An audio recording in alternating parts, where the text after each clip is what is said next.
الحمد لله الذي أرسل رسوله بالهدى والدين، والصلاة والسلام على من كان نبيا وآدم بين الماء والطين، وعلى آله وأصحابه أجمعين، أجمل الأجملين أكمل الأكملين، سيدنا نبينا شفيعنا حبيبنا طبيبنا طبيب قلوبنا طبيب مرضانا ونورنا نور إيماننا ونور عيوننا ونور قلوبنا ونور قبورنا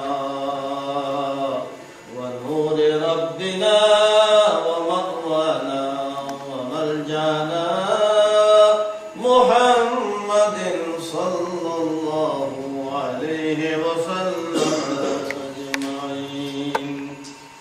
أما بعد، قال الله تعالى في القرآن المجيد والفرقان الحميد: وإذ يرفع إبراهيم القواعد من البيت وإسماعيل ربنا تقبل منا إنك أنت السميع العليم ربنا واجعلنا مسلمين لك ومن ذريتنا أمة مسلمة لك وأرنا مناسكنا وتب علينا إنك أنت التواب الرحيم ربنا وابعث فيهم رسولا منهم يتلو عليهم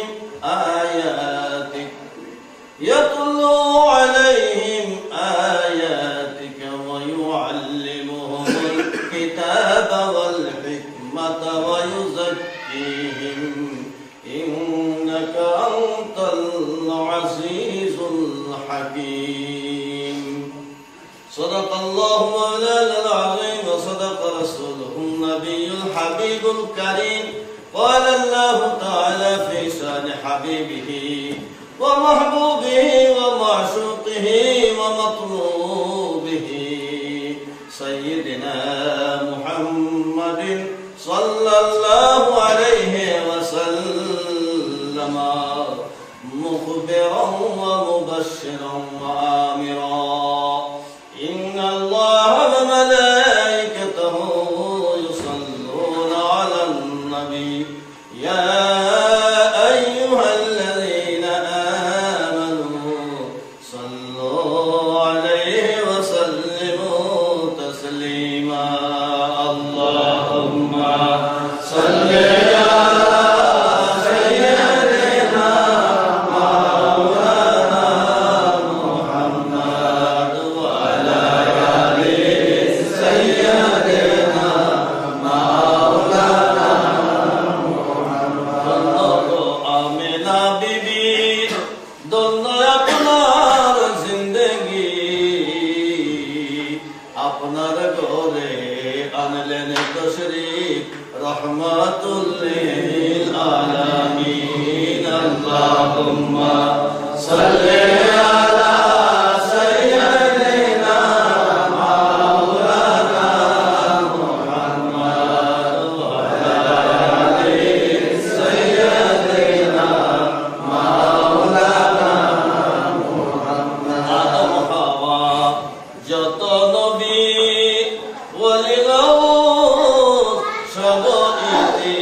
পড়লে 10টা গুনাহ মাফ হয়।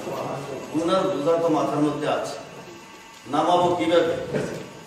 এই দুনিয়ার বোঝা নয়, টান দিয়ে নামাই দিলেন, প্রসেস সারা গুনাহ মাফ হবে না। হয় তওবা করতে হবে, না হয় ইবাদত বন্দেগী করতে হবে, না হয় দুরূদ শরীফ পড়তে হবে। বলেন না সুবহানাল্লাহ। আকাশের ফেরেশতারা কাতারে কাতারে খাড়া, আকাশের ফেরেশতারা কাতারে কাতারে খাড়া, কোথায়?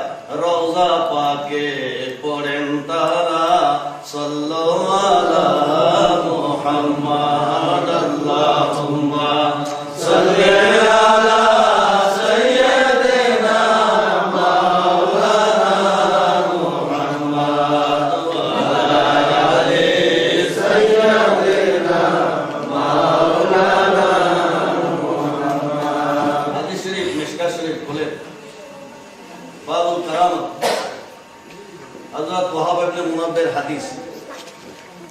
হুজুরে পাকের রওজা মুবারক, এই রওজা মুবারক কিয়ামত পর্যন্ত দিনে 70,000, রাতে 70,000 ফেরেশতা আল্লাহ পাঠিয়ে দেন। সেই ফেরেশতারা এসে ইয়াদরিবুনা ওয়া ইয়াদরিবুনা বিআজনিহাতিহিম আলা কবরিন নবী সাল্লাল্লাহু আলাইহি ওয়াসাল্লাম ওয়া ইউসাল্লুনা আলাইহি হাত্তা আমসাউ। 70,000 ফেরেশতা এসে রাসূলের পাকের রওজা মুবারক ঘেরাও করে তাদের নূরের পাখা রওজা মুবারকের মধ্যে শামিয়ানার মতো বিছাইয়া দেয়। তারা সকাল থেকে আরম্ভ করে সন্ধ্যা পর্যন্ত নবীর উপরে দরুদ পড়ে। আকাশের ফেরেশতারা কাতারে কাতারে খাড়া, রওজা পাকে পড়েন তারা, সাল্লাল্লাহু আলা মুহাম্মাদ আল্লাহুম্মা সাল্লি আলা সাইয়্যিদিনা মাওলানা মুহাম্মাদ ওয়া আলা আলি সাইয়্যিদিনা মাওলানা মুহাম্মাদ। নবীজির সম্মান আল্লাহ রাব্বুল আলামিন পয়গম্বরদের মাধ্যমে করেছেন, ফেরেশতাদের মাধ্যমে আমার নবীজির সম্মান, স্বয়ং আল্লাহ রাব্বুল আলামিনের দ্বারাও আমার নবীর সম্মান। আমার দয়াল আল্লাহ দয়াল নবীজির সম্মান করেন। ইন্নাল্লাহা ওয়া মালাইকাতাহু ইউসাল্লুনা আলান নবী। আল্লাহ বলেন, আমি সুসংবাদ দিচ্ছি, হে আমার মুমিন বান্দারা শোনো, আদমকে সম্মান দিয়েছি ফেরেশতাদের দ্বারা। ফেরেশতারা সিজদা করেছে, আদম সম্মানিত হয়েছে, কিন্তু আমার এই নবীকে সর্বপ্রথম আমি খোদা সম্মান করি। স্বয়ং আল্লাহ প্রথম সম্মান করেন।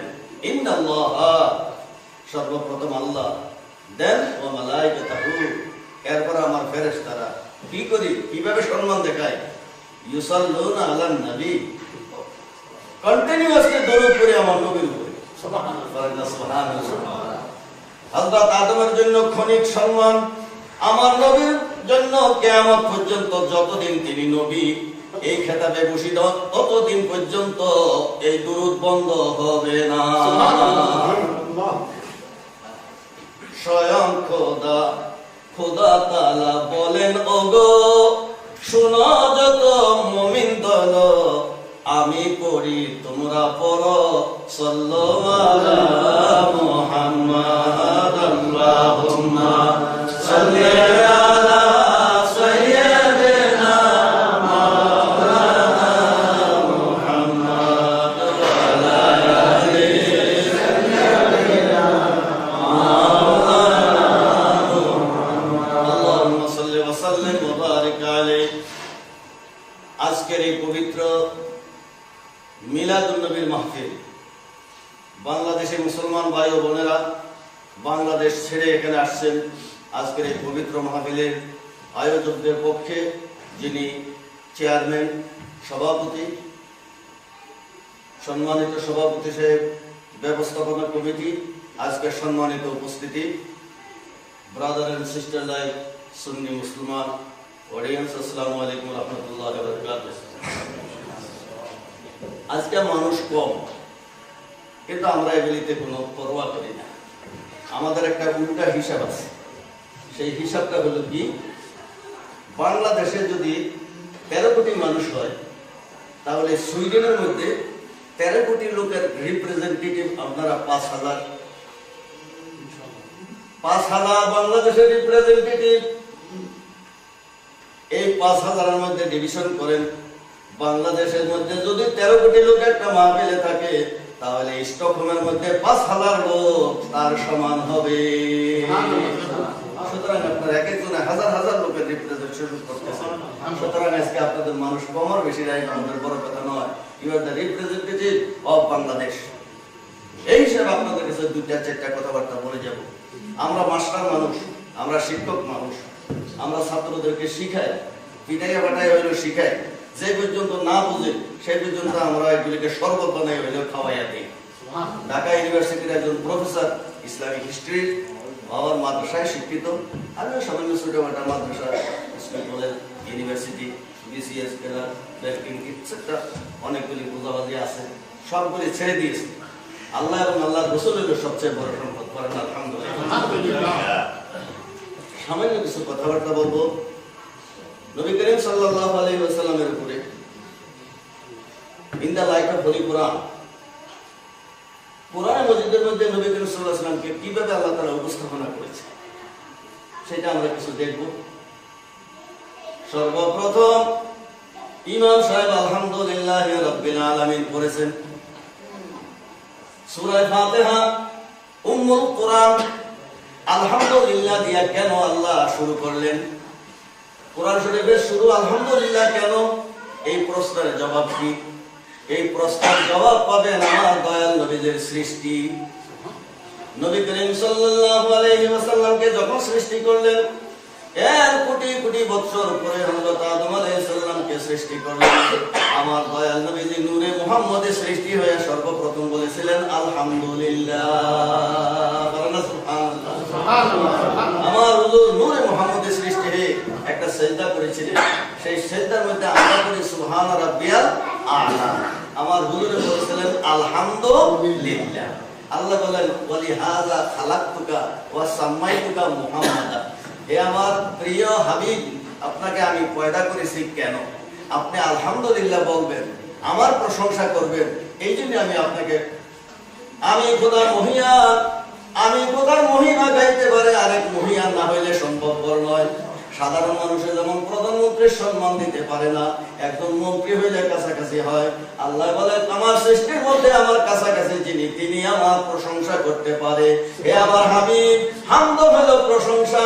হামদের উপরে আলহামদু আলিফ লাম, এটা হলো ডেফিনিট আর্টিকেল লাগাইয়া দিলাম। আরবিতে ডেফিনিট আর্টিকেল, ইট এক্সপ্রেসেস 4 মিনিংস।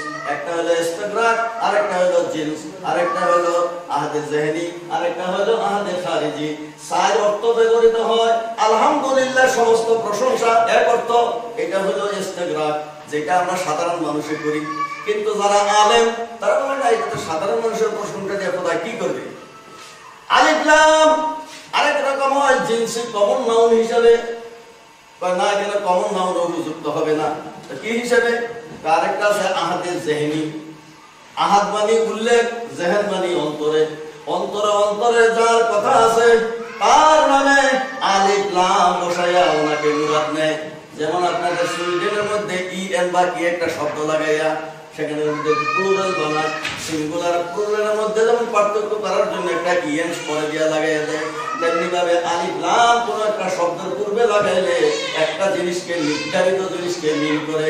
আল্লাহ বলে হে আমার হাবিব, আলহামদুলিল্লাহি রাব্বিল আলামিন। এখানে 2টা জিনিসের উল্লেখ আছে, একটা হলো প্রশংসা, আরেকটা হলো প্রশংসিত আমি রাব্বুল আলামিন। কিন্তু আরেকটা তো বাকি রয়ে গেছে, প্রশংসাকারী কে? প্রশংসাকারী না হইলে প্রশংসা হইতে পারে না। বলেন না সুবহানাল্লাহ। তাফসীরুল কোরআন কাকে বলে? সারা জীবন তো এই কাজে রিসার্চ করতেছে। প্রশংসা করতে 3টা এলিমেন্ট লাগে, প্রশংসাকারী, প্রশংসা, প্রশংসিত। ফেল ফাইল মফুল আরবিতে বলে। আল্লাহ বলে আলহামদু, এটা হলো মফুল। আরেকটা হলো লিল্লাহি রাব্বিল আলামিন, আমি খোদার প্রশংসা। এখানে প্রশংসাকারী কে? খোদা বলে প্রশংসাকারী হইল আলিফ লাম। হামদের পূর্বে আলিফ লাম যিনি বসা আছে আমার অন্তরে আছে তিনি আমার প্রিয় হাবিব মুহাম্মদ সাল্লাল্লাহু আলাইহি ওয়াসাল্লাম। আমি খোদা কোন প্রশংসার উপযুক্ত, আমার হাবিব যে প্রশংসা করে আমি সেই প্রশংসার উপযুক্ত। তোমার মুখে দিনে বলো সত্য মিছা কথা, তুমি আমার প্রশংসা কি করবে? তুমি আমার কথা শোনো নাই, তুমি আমাকে চোখে দেখো নাই, তুমি কিভাবে বলবে প্রশংসা? যিনি চোখে দেখে যিনি কানে শুনে তিনি বলতে পারে। আসল ডেফিনেশন একমাত্র সৃষ্টির মধ্যে জিবরাইলও দেখে নাই, মিকাইলও দেখে নাই, ইসরাফিল আজরাইলও দেখে নাই, কোন নবীও দেখে নাই, কোন ফেরেশতাও দেখে নাই। আদমকে আল্লাহ তৈরি করেছেন, আদমও খোদাকে দেখে নাই। একজনে মাত্র দেখেছে আমাদের প্রিয় নবী মুহাম্মদুর রাসূলুল্লাহ সাল্লাল্লাহু আলাইহি ওয়াসাল্লাম। আল্লাহ কোরআনে বলেন ইন্না আরসালনাকা শাহিদা, O my prophet, I have sent you as an eyewitness, as an eyewitness of everything. তাফসীরে রুহুল বায়ান 26 পারা সূরা আল ফাতার মধ্যে 3 পৃষ্ঠা ব্যাপী তাফসীর করেছেন ইন্না আরসালনাকা শাহিদান ওয়া মুবাশশিরান ওয়া নাযীরা। এখানে শাহিদকে শুধু সাক্ষী কেন? আই উইটনেস, চোখে দেখা, সাক্ষ্য সাক্ষী। কিসের সাক্ষী? আমাদের দেশের মধ্যে ঝগড়ার সাক্ষী হয়, ঘটনার সাক্ষী হয়। আমার নবীকে যে আল্লাহ বললেন সাক্ষী, আল্লাহ বলেন শোনো কোরআনের মধ্যে আমার নবীকে 2 রকমের সাক্ষী আমি মেনেছি। একটা সাক্ষী বানাইছি ইন্না আরসালনাকা, পাঠানোর সময় তিনি সাক্ষী, আবার যখন হাসরের ময়দান হবে তখনও আমার নবী হবে সাক্ষী। সেটা সালাতু ওয়াস সালাম বলবে হে আল্লাহ, যিনি সব দেখেছেন উনি সাক্ষী হইতে পারেন। আমি সাক্ষী মানলাম আখিরি জামানার নবী, যার পরে আর কোন নবী হবে না, খাতামুন নবীন, আখিরি জামানার নবী।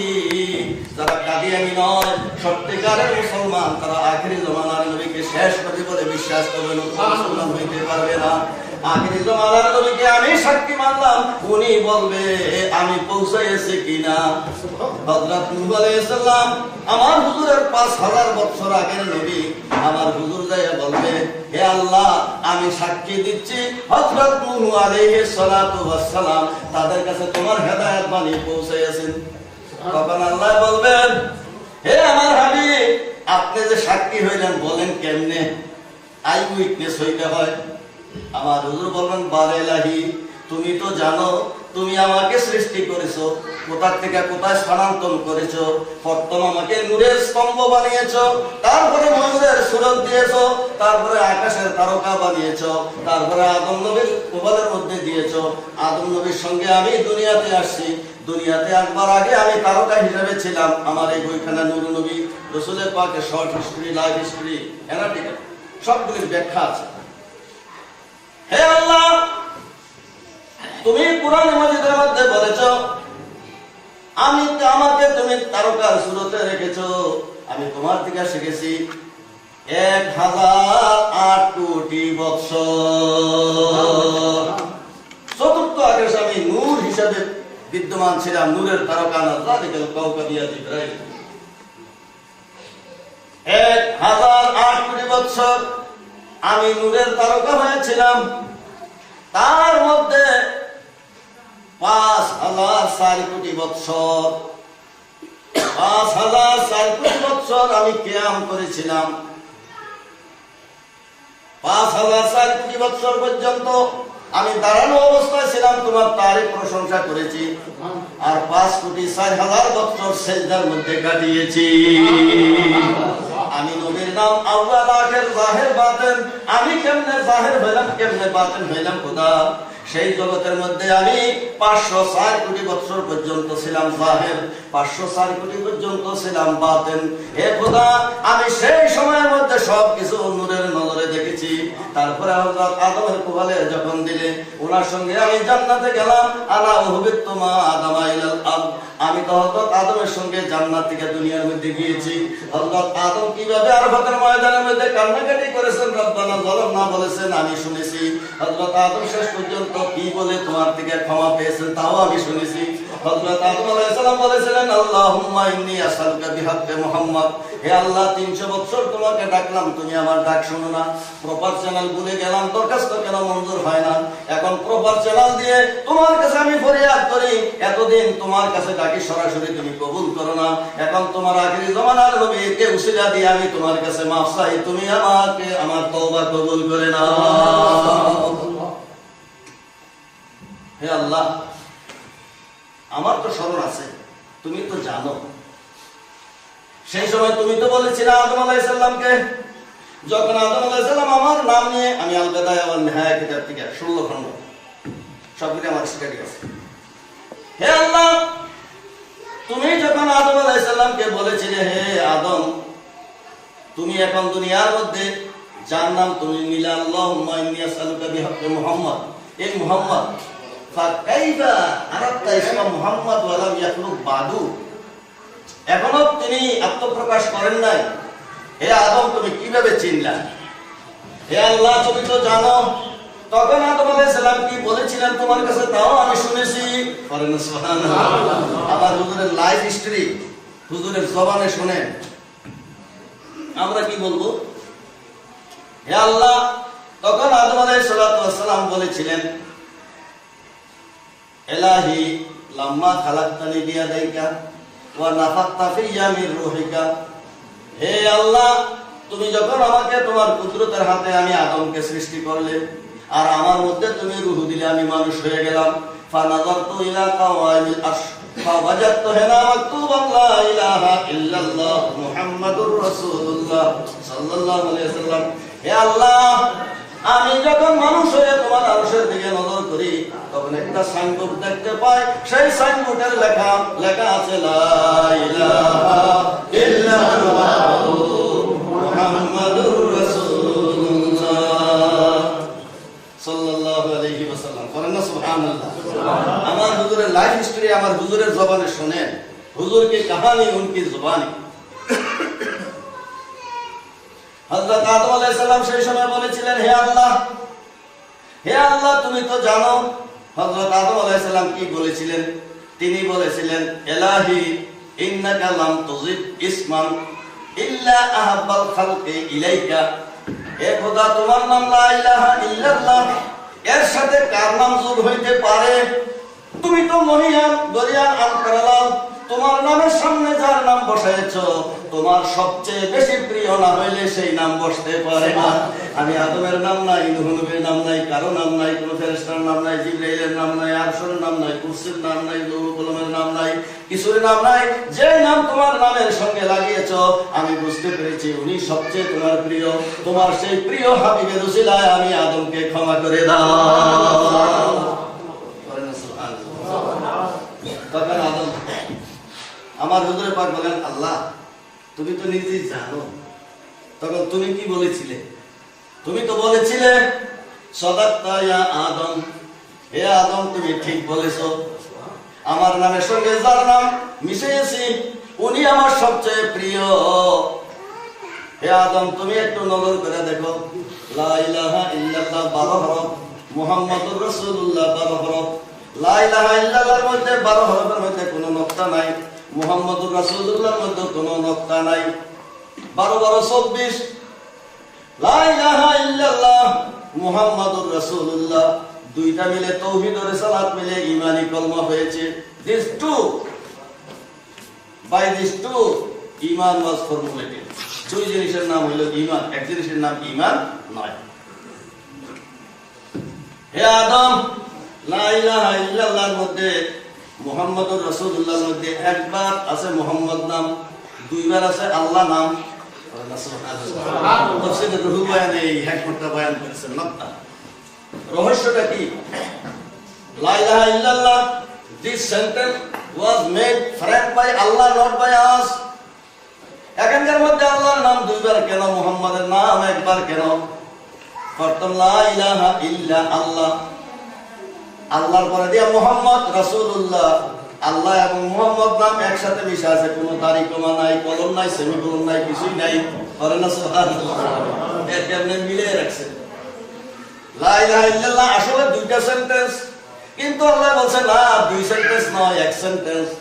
তো এটা এক সেন্টেন্স কেমনে হইলো? আরবের মধ্যে একটা গ্রামার আছে, 4টা 5টা সেন্টেন্স মিলাইয়া একটা সেন্টেন্স হইতে পারে, এটাকে বলা হয় মুরাক্কাব, যৌগিক। 5টা 7টা বাংলা সেন্টেন্স মিলাইয়া একটা সেন্টেন্স হইতে পারে, এটাকে যৌগিক বাক্য বলা হয়। ঠিক লা ইলাহা ইল্লাল্লাহ মুহাম্মাদুর রাসূলুল্লাহ, এটা যৌগিক বাক্য। লা ইলাহা ইল্লাল্লাহ মুহাম্মাদ রাসূলুল্লাহ, আল্লাহর পরে মুহাম্মদ, তারপরে রাসূল, তারপরে আল্লাহ। দেখো দুইবার আছে আল্লাহ, একবার আছে মুহাম্মদ। এখানে আল্লাহর স্থান কোথায়, মুহাম্মদের স্থান কোথায়? What is the position of Allah, what is the position of Muhammad? বা আল্লাহ আগেও আছে, পরেও আছে, মাঝখানে দিয়া মুহাম্মদ আছে। আল্লাহর উপরেও নয়, নিচেও নয়।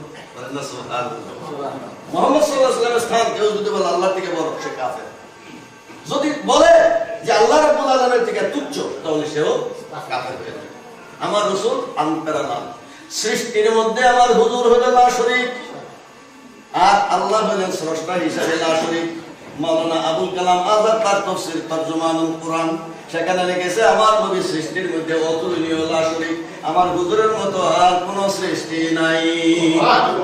যখন হযরত আদম আলাইহিস সালাম বললেন, হে আল্লাহ, তোমার এই নামের সঙ্গে যার নাম মিশ্রিত, ওনার উসিলায় আমাকে মাফ করো। তখন আল্লাহ তাআলা বললেন, হে আদম, সাদাক্তা ইয়া আদম, তুমি সত্য বলেছো। কাবিলতু তাওবাতাকা ওয়া গাফারতু যামবাকা, হে আদম, আমি তোমার তওবা কবুল করলাম, তোমার ভুল মাফ করে দিলাম। সুবহানাল্লাহ। নবীর গুনাহ বলা যাবে না, ভুল। আরে না সুবহানাল্লাহ। আদম নবীর কোনো গুনাহ হয় না, all পয়গম্বর আর Masum. No prophet did commit any sin, little or big. After or before, he was informed of nubuwwah.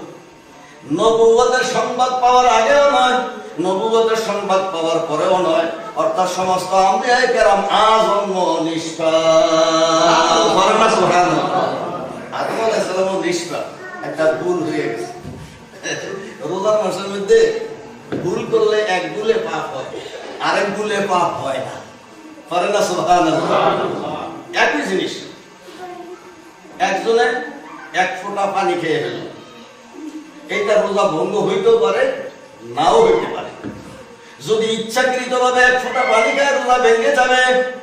যদি রোজার কথা মনে না থাকে, এক কলস পানি খাইলেও রোজা ভাঙবে না। শরীয়তের বিধান, রোজার কথা মনে না থাকলে বাস মাফ। যখনই স্মরণ হয়েছে, আর এক ফোঁটা পানিও মুখে দিতে পারবে না। এক ফোঁটা পানি খাইলে গুনাহ হয়, এক কলস পানি খাইলেও গুনাহ হবে না। আল্লাহ বলে, ওয়ানাসিয়া আদম, আদম ভুলে গিয়েছিল, আদমের কোনো দোষ নাই। ধমকাই আবার তুমি নরম করে বলছে আদমকে, হ্যাঁ আদম, তুমি অন্যায় করেছো, তুমি ভুল করেছো, তুমি ব্যাঠিক হয়ে গেছো, তুমি you are deviated from the correct পথ। আদম আলাইহিস সালাম রব্বানা জালানা, আমার ভুল হয়ে গেছে। যখন ভুল হয়ে কান্দনে শুরু করছে, তখন খোদা তাআলা কয়, না না না, ও ফেরেশতারা, আমার আদম তো ইচ্ছা করে খায় নাই, ভুল করে ফেলেছে। কি খেলা খেলো রে মাওলা, কি খেলা খেলো, মাছ দরিয়ায় ফেলে জাল তুলে বৈশা টানো। একবার বলো আদম তুমি অন্যায় করেছো, যখন কান্দা শুরু করে দিয়েছে তখন বলো না আদমে ভুল করে ফেলছে। কিতাবের মধ্যে লেখা, আল্লাহ বলে, বান্দারা রে, যত তুমি গুনাহ করো না কেন, আদম আলাইহিস সালামের মতন তওবা করো আর কান্দো, তখন আমি বলবো কোনো ভুল করে নাই। শরীয়ত তরিকা হাকিকত মারিফতের মধ্যে যান, কত উচ্চ মোকাম। খোদায় সমাদর করবে, গুনাহ করলে আল্লাহ সমাদর করবে না, গুনাহ করে নাই। ফালাসি আদম ওয়ালাম নাজিদ লাহু আজমা, 16 পারার মধ্যে আল্লাহ তাআলা বলেছেন ফালাসি আদম, না না আদম ভুলে গেছে। 350 বছর পর্যন্ত আদম আলাইহিস সালাম তওবা করেছেন। এই জন্য কিতাবের মধ্যে লেখা, তোমার যত ইবাদত বন্দেগী করো না কেন, সবচেয়ে বড় বন্দেগী কোনটা? সবচেয়ে বড় বন্দেগী হইল তওবা। তোমার আদি পিতা তওবা করেছেন সর্বপ্রথম 350 বছর পর্যন্ত। যখন তওবা কবুল হইল, তখন তিনি ফজর নামাজ পড়েছিলেন 2 রাকাত। পড়েন না সুবহানাল্লাহ। হযরত আদম আলাইহিস সালাম 2 রাকাত ফজরের নামাজ পড়েছেন। হযরত ইব্রাহিম আলাইহিস সালাম 4 রাকাত যোহরের নামাজ পড়েছেন, হযরত ইউনূস আলাইহিস সালাম 4 রাকাত আসরের নামাজ পড়েছেন, হযরত ঈসা আলাইহিস সালাম 3 রাকাত মাগরিবের নামাজ পড়েছেন, হযরত মুসা আলাইহিস সালাম 4 রাকাত এশার নামাজ পড়েছেন। সবে মেরাজের মধ্যে আল্লাহ বললেন, হে আমার হাবিব, আপনি আমার দরবারে আসছেন, আপনাকে তো আমি দেখা দিলাম, আপনার উম্মতের জন্য আমি কি হাদিয়া দিলাম, গিফট কি দিলাম। হে আমার হাবিব, আপনার উম্মতকে আমি এমন গিফট দিলাম দুনিয়ার মধ্যে কেউই দিতে পারবে না। 5টা নামাজ 5 জন নবীর ইবাদত, 5 জন নবীকে আমি দান করেছি, সেই 5 জন নবীর ইবাদত আপনার একলা উম্মতকে আমি দান করে দিলাম। পড়েন না সুবহানাল্লাহ। নামাজ কি অর্ডিনারি জিনিস? কেন শুধুই পারফর্ম আমার 5 টাইমস প্রেয়ার, আমার নবী কেন 5 ওয়াক্ত আনলেন? 6 ওয়াক্ত হলো না কেন? 4 ওয়াক্ত হলো না কেন? বিরাট হিস্টরি, বিরাট ইতিহাস এগুলির মধ্যে আছে, অনেক কথা আছে। আল্লাহ রাব্বুল আলামিন বললেন, হে আদম, এখন ঠাট্টা শুরু করে দিয়েছেন। হে আদম, তুমি একবার ভুল করেছো বেহেশতে, ভুল করে গাছের ফল খেয়ে ফেলছো, 350 বছর পর্যন্ত কামলা। আজকে তুমি আবার আমার কাছে মাফ চাইলে, তাও আরেকটা ভুল করলাম। বলে ইলাহি, কিভাবে ভুল করলাম? আল্লাহ বলেন, এটা হলো কানজুল উম্মাল কিতাবের মধ্যে লেখা। আল্লাহ বলেন, ইয়া আদম লাউ তাশাফফাতা ফি আহলিস সামাই ওয়াল আরদি লাশাফফানাক। হে আদম, আজকে আমারে, আমি খোদারে যেভাবে নরম করে ফেলছো, আমি খোদারে 350 বছর পরে যেভাবে নরম করে ফেলছো, যার উসিলা দিয়ে আমার কাছে আজকে তুমি ক্ষমা চাইলে, আমার হাবিবের নামের উসিলা দিয়েছো, আমি খোদার রহমতের দরিয়ার মধ্যে জোশ এসে গেছে। হে আদম, আজকে তুমি এবং তোমার স্ত্রী দুজনের জন্য ক্ষমা চেয়েছো, একটা ভুল করে ফেলছো। আসমানের এবং জমিনের মধ্যে যত গুনাহগার আছে, আসমান ভরা জমিন ভরা গুনাহগারের জন্য যদি আজকে আমার নবীর উসিলা দিয়ে মাফ চাইতাম, আমি সব মাফ করে দিতাম। আমরা সেই নবীর উম্মত। এই ঘটনাগুলি আল বিদায়া ওয়ান নিহায়ার মধ্যে লেখা আছে।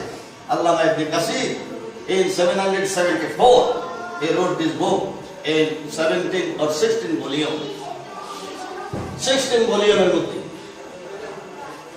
হযরত আদম আলাইহিস সালাতু ওয়াস সালামের কাছে আমার দয়াল নবীর শান আল্লাহ কিভাবে বয়ান করলেন। ফাতালাক্কা আদম মিন রাব্বিহি কালিমাতিন ফাতাবা আলাইহি ইন্নাহু হুয়াত তাওয়াবুর রহিম।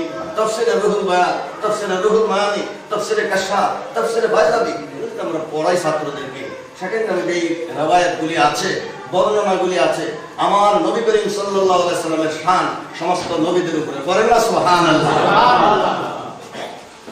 ইন্না আরসালনাকা শাহিদান, একটা কথা বলছিলাম, হাজারো কথা মনের মধ্যে ভাসে, সময় নাই, বলার মতো স্কোপ নাই। ইন্না আরসালনাকা শাহিদা, আমার নবী করিম সাল্লাল্লাহু আলাইহি সাল্লামের সাথ করেন হাসরের ময়দানের মধ্যে যখন বলবে, নূহ আলাইহিস সালাম বলবে, আমার সাক্ষী আখেরি জামানার নবী, তখন আমি সাক্ষী দিব, হে খোদা, আমি সাক্ষী দিলাম হযরত নূহ আলাইহিস সালাম তোমার হেদায়েত কওমের কাছে পৌঁছেছে, তার মধ্যে মাত্র 72 জন ঈমান এনেছে, বাকি সব তোমার কুফরি করেছো, তুমি প্লাবন দিয়ে ধ্বংস করে দিয়েছো। তারা বলবে, আপনি কেমনে দেখলেন, আপনি কিভাবে সাক্ষী দিলেন? তখন আমার পেয়ারা নবীজি বলবে, শোনো, আমি আদম আলাইহিস সালামের কবলে বসে আদম নবীর ঘটনা দেখেছি, আমি নূহ নবীর কবলে বসে বসে প্লাবনের ঘটনাও দেখেছি। নূহ নবীকে 3 বার বস্তার মধ্যে ভরে জঙ্গলে ফেলে দিয়েছিল কিনা তোমরা বলো? তোমরা 3 বার ওনাকে বস্তার মধ্যে ভরেছো, 3 বার জঙ্গলের মধ্যে মেরে ফেলে দিয়েছো। আল্লাহর হুকুমে উনি আবার সুস্থ হয়ে উঠেছেন, তারপরে 950 বছর পরে ত্যক্ত বিরক্ত হয়ে তোমাদের বিরুদ্ধে দোয়া করেছেন। তখনই তারা দেখবে সব ঘটনাগুলি একটা একটা করে আমার হুজুরে বলে ফেলছে, তখন তারা কাবু হয়ে যাবে। তখন আল্লাহ বলবে, হে নূহ, শোনো আমার কোরআনে কি বলেছে, ওয়াকাযালিকা জাআলনাকুম উম্মাতান ওয়াসাতাল লিতাকুনু শুহাদা আলান নাস ওয়া ইয়াকুনার রাসূলু আলাইকুম শাহীদা। আমার নবীকে দুনিয়ার সমস্ত ঘটনার ব্যাপারে আমি সাক্ষী মেনেছি, আমার নবী হলো আমার রাজ সাক্ষী করে। এই বডিনি চোখ দিয়ে আমার নবী দেখে নাই সেই সময়, কিন্তু নূরের নজরে সবকিছু তিনি দেখেছেন। যেহেতু তিনি আদমের কবলে, হযরত ইব্রাহিম আলাইহিস সালামের কবলে, নমরুদের আগুনে কেন ইব্রাহিম আলাইহিস সালামকে জ্বালায় নাই, হযরত নূহ আলাইহিস সালামের নৌকা কেন ডুবে নাই? হুজুরে বলেন, আমি যে নূহ নবীর কিস্তির মধ্যে ছিলাম, আমি নূহ নবীর কপালে ছিলাম। হযরত নিজামউদ্দিন আউলিয়া অফ দিল্লি, উনি একটা কিতাব লিখেছেন রাহাতুল কুলুব, রাহাতুল মুহিব্বিন। রাহাতুল মুহিব্বিনের মধ্যে হযরত নিজামউদ্দিন আউলিয়া একটা ঘটনা লিখেছেন। শোনো, আমার দয়াল নবী আকা মাওলা তাজদার মদিনা মুহাম্মদুর রাসূলুল্লাহ সাল্লাল্লাহু আলাইহি সাল্লামের সাথ করে আমার বংশধর বিবি ফাতেমা, ইমাম হাসান হোসেন, হযরত আলী মাওলা করিম, হযরত ইমাম জয়নুল আবেদিন, ইমাম বাকির, ইমাম জাফর সাদিক, ইমাম মুসা কাযিম, ইমাম মুসা রাজা, ইমাম তকি, ইমাম লকি, ইমাম হাসান আসকারী, ইমাম মেহেদী, আমার নবী বংশ আব্দুল কাদের জিলানী, খাজা মুঈনুদ্দিন চিশতি, আমার হাসান হুসাইনি বংশধর যারা ঈমানের সাথে দুনিয়ার মধ্যে আছে, আমি নবী বলতেছি তারা নূহ নবীর কিস্তির মতো। ওই কিস্তির মধ্যে মান রাকিবা ফাকাত নাজা ওয়া মান তাখাল্লাফা আনহা গারাক। যারা ওই নৌকার মধ্যে সওয়ার হবে তারা নাজাত পাবে, যারা নৌকার থেকে বিরত থাকবে তারা ডুবে মরবে। যারা আমার আহলে বায়ত, আমার বংশধরকে অনুসরণ করবে না তারা ডুবে মরবে, যারা আমার আহলে বায়তকে অনুসরণ করবে তারা নাজাত পেয়ে যাবে। ইন্নামা মাসালু আহলে বাইতি কামাসালি সাফিনাতি নূহ, মান রাকিবাহা ফাকাদ নাজা ওয়া মান তাখাল্লাফা আনহা ফাকাদ গারাক। আমি একটা কিতাব লিখেছি আকায়েদ ও মাসাইল, সেখান থেকে আমি বলতেছি। নিজামউদ্দিন আউলিয়া বলে, শোনো আমার মুরিদেরা, হযরত নূহ নবীর কিস্তি কিভাবে তৈরি হয়েছে জানোনি? নূহ নবীর কিস্তি তৈরি হয়েছে 1,24,000 তক্তা দিয়ে। উনি যখন বদদুয়া করলেন, হে আল্লাহ, রাব্বি লা তাযার আলাল আরদি মিনাল কাফিরিনা দাইয়ারা, হে খোদা, এই জমিনের মধ্যে কোনো আবাদি রাখবে না, সমস্ত মানুষকে তুমি ধ্বংস করে দাও আমার 72 জন ছাড়া। খোদা বললেন, নূহ নবী, আমি মানুষ সৃষ্টি করলাম, মানুষ আমার নাফরমানি করে, কেউ আমার গালিও দেয়, কিন্তু আমি তো তাদের সবাইকে খাওয়াইতেছি, আমি তো কোনো সময় বিরক্ত হই নাই। 1000 বছরে তুমি বিরক্ত হয়ে গেলা? তোমাদের আগে জিন জাতিরা আমার কত গালি দিয়েছে, খুনাখুনি মারামারি করেছে, আমি তো সহ্য করেছি, আমার নাম আলিম ও হালিম, আর তুমি 900 বছরে ত্যাক্ত হয়ে গেলা। হে নূহ, কেন বদদুয়া করতেছো? সারাটা দুনিয়া আমি ধ্বংস করে দেব, তুমি আর 72 জনকে রেখে সারাটা দুনিয়ার মধ্যে লক্ষ লক্ষ কোটি কোটি মানুষকে আমি ধ্বংস করে দেব, কোন যুক্তি বলো? হযরত নূহ আলাইহিস সালামের কথা, যুক্তি আছে, আমার থেকে শুনো, পারেন না? সুবহানাল্লাহ। আশিক মাসুদের কথাটা কোরআন শরীফে কি বলে? হযরত নূহ আলাইহিস সালাম বললেন, এইটাও তাফসীরে ইবনে কাসিরের মধ্যে লেখা, ইন্নাকা ইনতাযারহুম ইউদিল্লু ইবাদাক ওয়া লা ইয়ালিদু ইল্লা ফাজিরান কাফফারা। হে খোদা, আমার কাছে দুইটা ডকুমেন্ট আছে, এভিডেন্স আছে ধ্বংস করার পক্ষে। এক নম্বর হলো ইন্নাকা ইনতাযারহুম, যদি তাদেরকে ধ্বংস না করে আপন অবস্থায় রেখে দাও, ইউদিল্লু ইবাদাকা, তোমার এই 72 জন নেককার বান্দাদেরকে গুমরাহ করে নেবে, ফুসলাইয়া নিয়ে যাবে। পরিবেশ, তারা হাজার হাজার লক্ষ লক্ষ কাফের, আমার 72 জন হলো মুসলমান। আমি চলে গেলে তাদের কি অবস্থা হবে? আজকাল সুইডেনের মধ্যে বসবাসরত বাংলাদেশি মা বাপেরা বড় চিন্তিত। আমরা তো কোন রকমের সারলাম, বাপের কথা মনে আছে, দাদার কথা মনে আছে, গ্রামের কথা মনে আছে, পরিবেশের কথা মনে আছে। একটা অন্যায় করলে গ্রামের থেকে মুখ দেখানো যায় না, কিন্তু এমন পরিবেশের মধ্যে আসলাম, আমাদের পরে আমাদের সন্তানদের কি অবস্থা হবে? আমার হুজুরে বলেন, কি অবস্থা হবে সেটা তোমার উপরে জিম্মাদারি, তোমার উপরে জিম্মাদারি। যেখানে অন্য কেউই নাই সেখানে তুমি নিজে শিক্ষক। আমি কেন শিক্ষা করবো? হুজুর বলছিলেন, আমি না বলছিলাম, তলবুল ইলমি ফরিদাতুন আলা কুল্লি মুসলিমিন ওয়া মুসলিমাতিন, ইসলামী শিক্ষা করা প্রত্যেক মুসলমানের উপরে ফরজ, নরনারী যেই হোক। তুমি কেন আলহামদুলিল্লাহ সূরা জানো না? তোমার ছেলেকে কেন শিক্ষা দিতে পারলা না? তোমার মেয়েকে কেন শিক্ষা দিতে পারলো না? সেই জবাব আগে তোমাকে দিতে হবে। বলেন না সুবহানাল্লাহ। আমি আপনাদেরকে অনুরোধ করব, আমি লন্ডনে গিয়েছি গত বছর, একটা মাদ্রাসা তৈরি করে দিয়ে আসছি, আমার কাজ অর্গানাইজ করা, সেখানের মধ্যে মাদ্রাসা। আমি এখানে আপনাদের কাছে যদি আরো 7 দিন থেকে যেতাম, তাহলে আমি পরামর্শ করে একটা মাদ্রাসার ভিত্তি আমি করে দিয়ে দিতাম। তবু আমি আপনাদেরকে বলে যাই যে আপনারা মিলাদ শরীফ পড়ান, ভালো কথা, কিন্তু সবচেয়ে বেশি একটা মাদ্রাসার ব্যবস্থা আপনারা করেন। এলিমেন্টারি প্রাইমারি এডুকেশনটা অন্তত ছেলে মেয়েদের হোক, যত কিছুই হোক আপনাদের যেরকম টাকা কামান সেরকম টাকা খরচও করতে হবে, নাহলে আপনাদের ছেলে মেয়েদেরকে রক্ষা করা কঠিন হয়ে যাবে। আমি তাবিজ দিয়ে কি করি, লন্ডনের মধ্যে হাজার হাজার তাবিজ দিচ্ছি, এই জন্য এখানকার মধ্যে ফ্রি মিটছি তাবিজ দেন, আমি তাবিজ দিয়ে কি যার চরিত্র শেখানো যাবে। তুমি যদি গরুর খুঁটা ছেড়ে দিয়ে গরু খেত খেস না, আগে খুঁটা দিতে হবে, ক্ষেতের মধ্যে বেড়া দিতে হবে, ক্ষেতের মধ্যে বেড়া দাও না, খুঁটাও দাও না, তাবিজ দিয়ে তোমার ছেলে মেয়েকে রক্ষা করা এটা সম্ভবপর হবে না। আমার হুজুর বলেন নুরু সিবিয়ানাকুম বিসসালাতি ইযা বালাগু সাবা, তোমার ছেলে মেয়ে যখন 7 বছর হবে, এখানে 6 ক্লাসের মধ্যে যেমন নাকি কম্পালসারি এডুকেশন হয়, আমার হুজুর বলেন যখন 7 হয়ে যায় তখন তাকে নামাজের মধ্যে দাঁড় করাইয়া দিতে হবে। বাপ ছেলেকে, মা মেয়েকে তার সঙ্গে নামাজের মধ্যে দাঁড় করাইয়া দিতে হবে। সুবহান রাব্বিল আযীম জানুক আর না জানুক, একটু ফিসফিসাইয়া আমার হুজুরে নামাজ পড়তেন, আমরা সুবহান রাব্বিল আযীম করি আস্তে আস্তে, আমার হুজুর পড়তেন একটু জোরে জোরে, কেননা হুজুর ছিলেন মুআল্লিম, হুজুর ছিলেন টিচার। সাহাবায়ে কেরাম শুনতেন হুজুরে কি করে, রুকুর মধ্যে যায় হুজুরে পড়ে সুবহান রাব্বিল আযীম, সুবহান রাব্বিল আযীম, সুবহান রাব্বিল আযীম। সাহাবায়ে কেরাম বলে সুবহান রাব্বিল আযীম, সুবহান রাব্বিল আযীম। হুজুর এটা কোথায় পেলেন? হুজুর এটা কোথায় পেয়েছি? কোরআন শরীফের মধ্যে পাইছি। সেটা কোন কালে? ফাসাব্বিহ বিসমি রাব্বিকাল আযীম, 14 বারের মধ্যে ফাসাব্বিহ বিসমি রাব্বিকাল আযীম, এইটার দ্বারা হলো রুকু। সেটার মধ্যে যে বলেন সুবহান রাব্বিয়াল আলা, এটা কোথায় পাইলেন? হুজুরে বলে I derived it from the Holi Quran also, from which surah? হুজুরে বলে সাব্বিহ ইসমা রাব্বিকাল আলা, সাব্বিহ ইসমা রাব্বিকাল আলা, এখান থেকে আমি বানাইছি সুবহান রাব্বিয়াল আলা। বলেন না সুবহানাল্লাহ। আসরারুল কোরআন, কোরআন থেকে কোনখানে কোন দোয়া হয়েছে, কোনখানের মধ্যে কোরআন থেকে শব্দের মাধ্যমে আমার হুজুর সেই দোয়া বানাইছে, সবগুলি কোরআনের মধ্যে ইন্ডিকেশন আছে। এখন হুজুরে বলে সুবহান রাব্বিয়াল আযীম, সাহাবায়ে কেরাম শুনেন। হুজুরে বলেন সুবহান রাব্বিয়াল আলা, সাহাবায়ে কেরাম শুনেন। হুজুরে বলে সামি আল্লাহু লিমান হামিদা, সাহাবায়ে কেরাম শুনেন। হুজুরে আবার তাদেরকে শুনাইয়া বলতেছেন রব্বানা লাকাল হামদ, রব্বানা ওয়া লাকাল হামদ। এইজন্য আহলে হাদিসেরা কয় হুজুরে জোরে জোরে বলছে, আমি জোরে জোরে বলবো না। আরে হুজুরে কেন জোরে জোরে বলাইছে? শিখানোর জন্য। বলেন না সুবহানাল্লাহ। আমাদের দেশে আব্বা আব্বা, এই দেশে কি বলে? পাপ্পা। পাপি না করলে সারে, পাপ্পা করলে সারবে।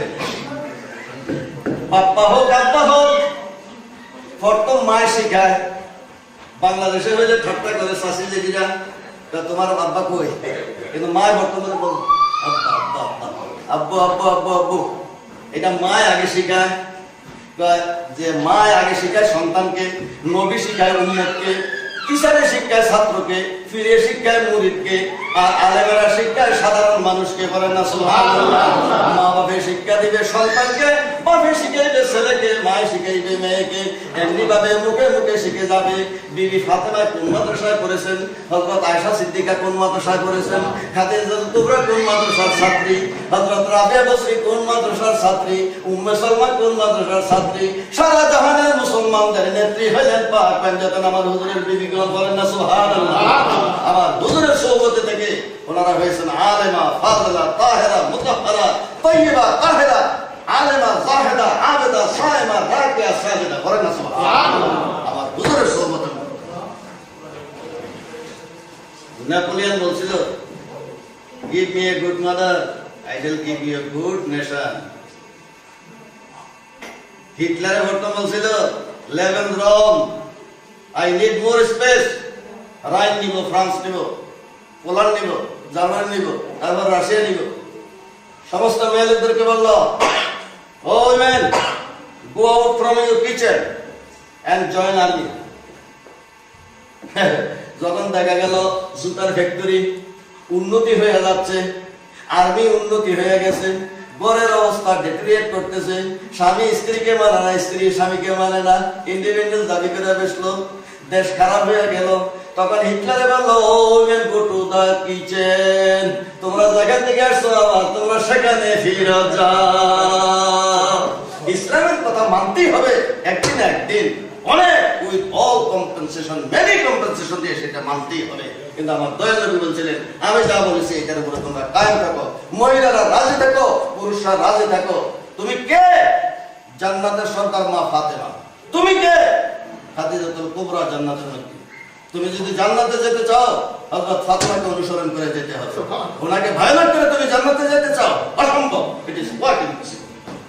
আমার মায়েদেরকে আমরা বলছি, হযরত ফাতেমা থেকে শিক্ষা নিতে হবে, হযরত আয়েশা সিদ্দিকার থেকে শিক্ষা নিতে হবে। স্বামীর প্রতি অবিডিয়েন্স কিভাবে ছিল?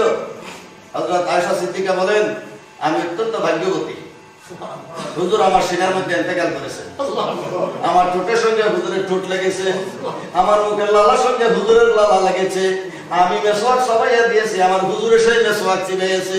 আমার মতন ভাগ্যবতী আর কোনো মহিলা হইতে পারে না। সুবহানাল্লাহ। আমরা সেই মায়ের সন্তান উম্মুল মুমিনিন। আমার বোনেরা, এর থেকে বেশি লম্বা কথা বলতে গেলে সারা রাত শেষ হয়ে যাবে, কোনো কথা শেষ হবে না। আমার নবী পুরুষের নবী, আমার নবী মহিলাদের নবী, আমার নবী শিশুদের নবী, আমার নবী বালকদের নবী, আমার নবী যুবকদের নবী।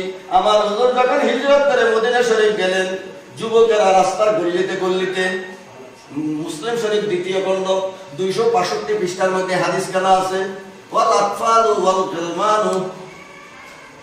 ওয়াল গলমানু ইয়াক্তালিবুনা ফিত তুরুক।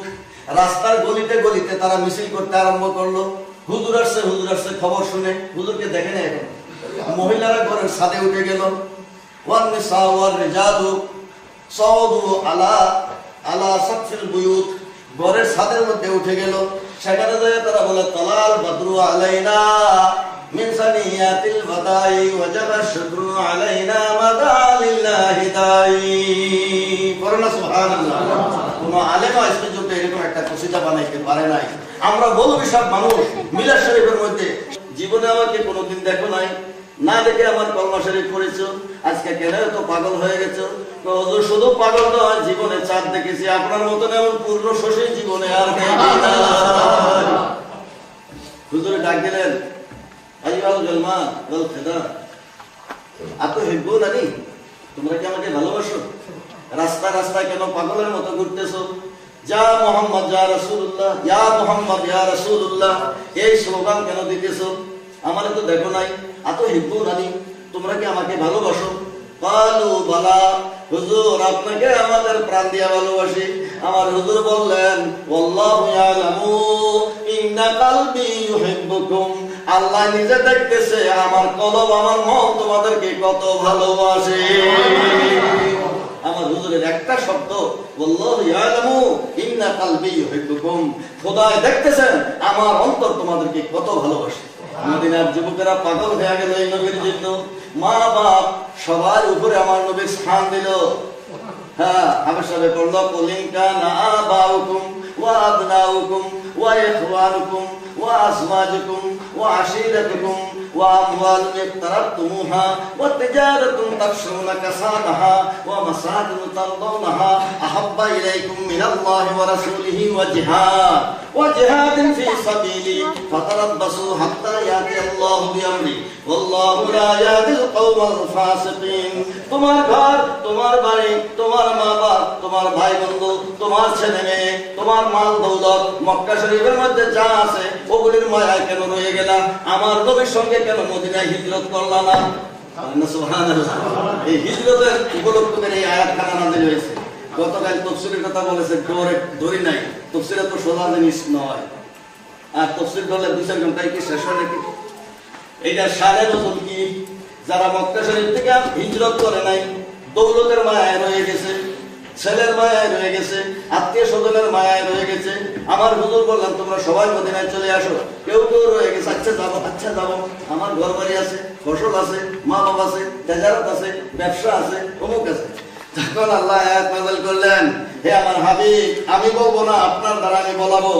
আপনি বলে দেন, যদি তোমরা আমার চেয়ে, আল্লাহর চেয়ে এবং জিহাদের চেয়ে তোমার মাল দৌলতকে বেশি ভালোবাসো, তোমার বাড়িঘর যদি তোমার বেশি প্রিয় হয়ে যায়, তোমার জানের থেকে বেশি প্রিয় হয়ে যায়, জিহাদে গেলে জীবন যাবে, মাল যাবে, দৌলত যাবে, সবকিছু নষ্ট হয়ে যাইতে পারে, তার চেয়ে যদি তোমার মাল দৌলত বেশি প্রিয় হয়ে যায়, আমি মুহাম্মদ সাল্লাল্লাহু আলাইহি সাল্লাম বলতেছি ফাতারাব্বাসু, wait and see, ফাতারাব্বাসু, wait and see for what comes, যে যা আসতেছে ফাতারাব্বাসু হাত্তা ইয়াতি আল্লাহ, আল্লাহ আসতেছে। বলেন না সুবহানাল্লাহ। শব্দটা কত সুন্দর, কোথায় গজব আসতেছে এটা কয় না। ফাতারাব্বাসু হাত্তা ইয়াতি আল্লাহ, অপেক্ষা করো যে পর্যন্ত না আল্লাহ আসে। তিনি আসবে খোদা কা হাত্তা ইয়াতি আল্লাহ বিয়ামরি, আল্লাহর আদেশ নিয়ে, লাঠি নিয়ে, আযাব নিয়ে, গজব নিয়ে আসতেছে। বলেন না সুবহানাল্লাহ।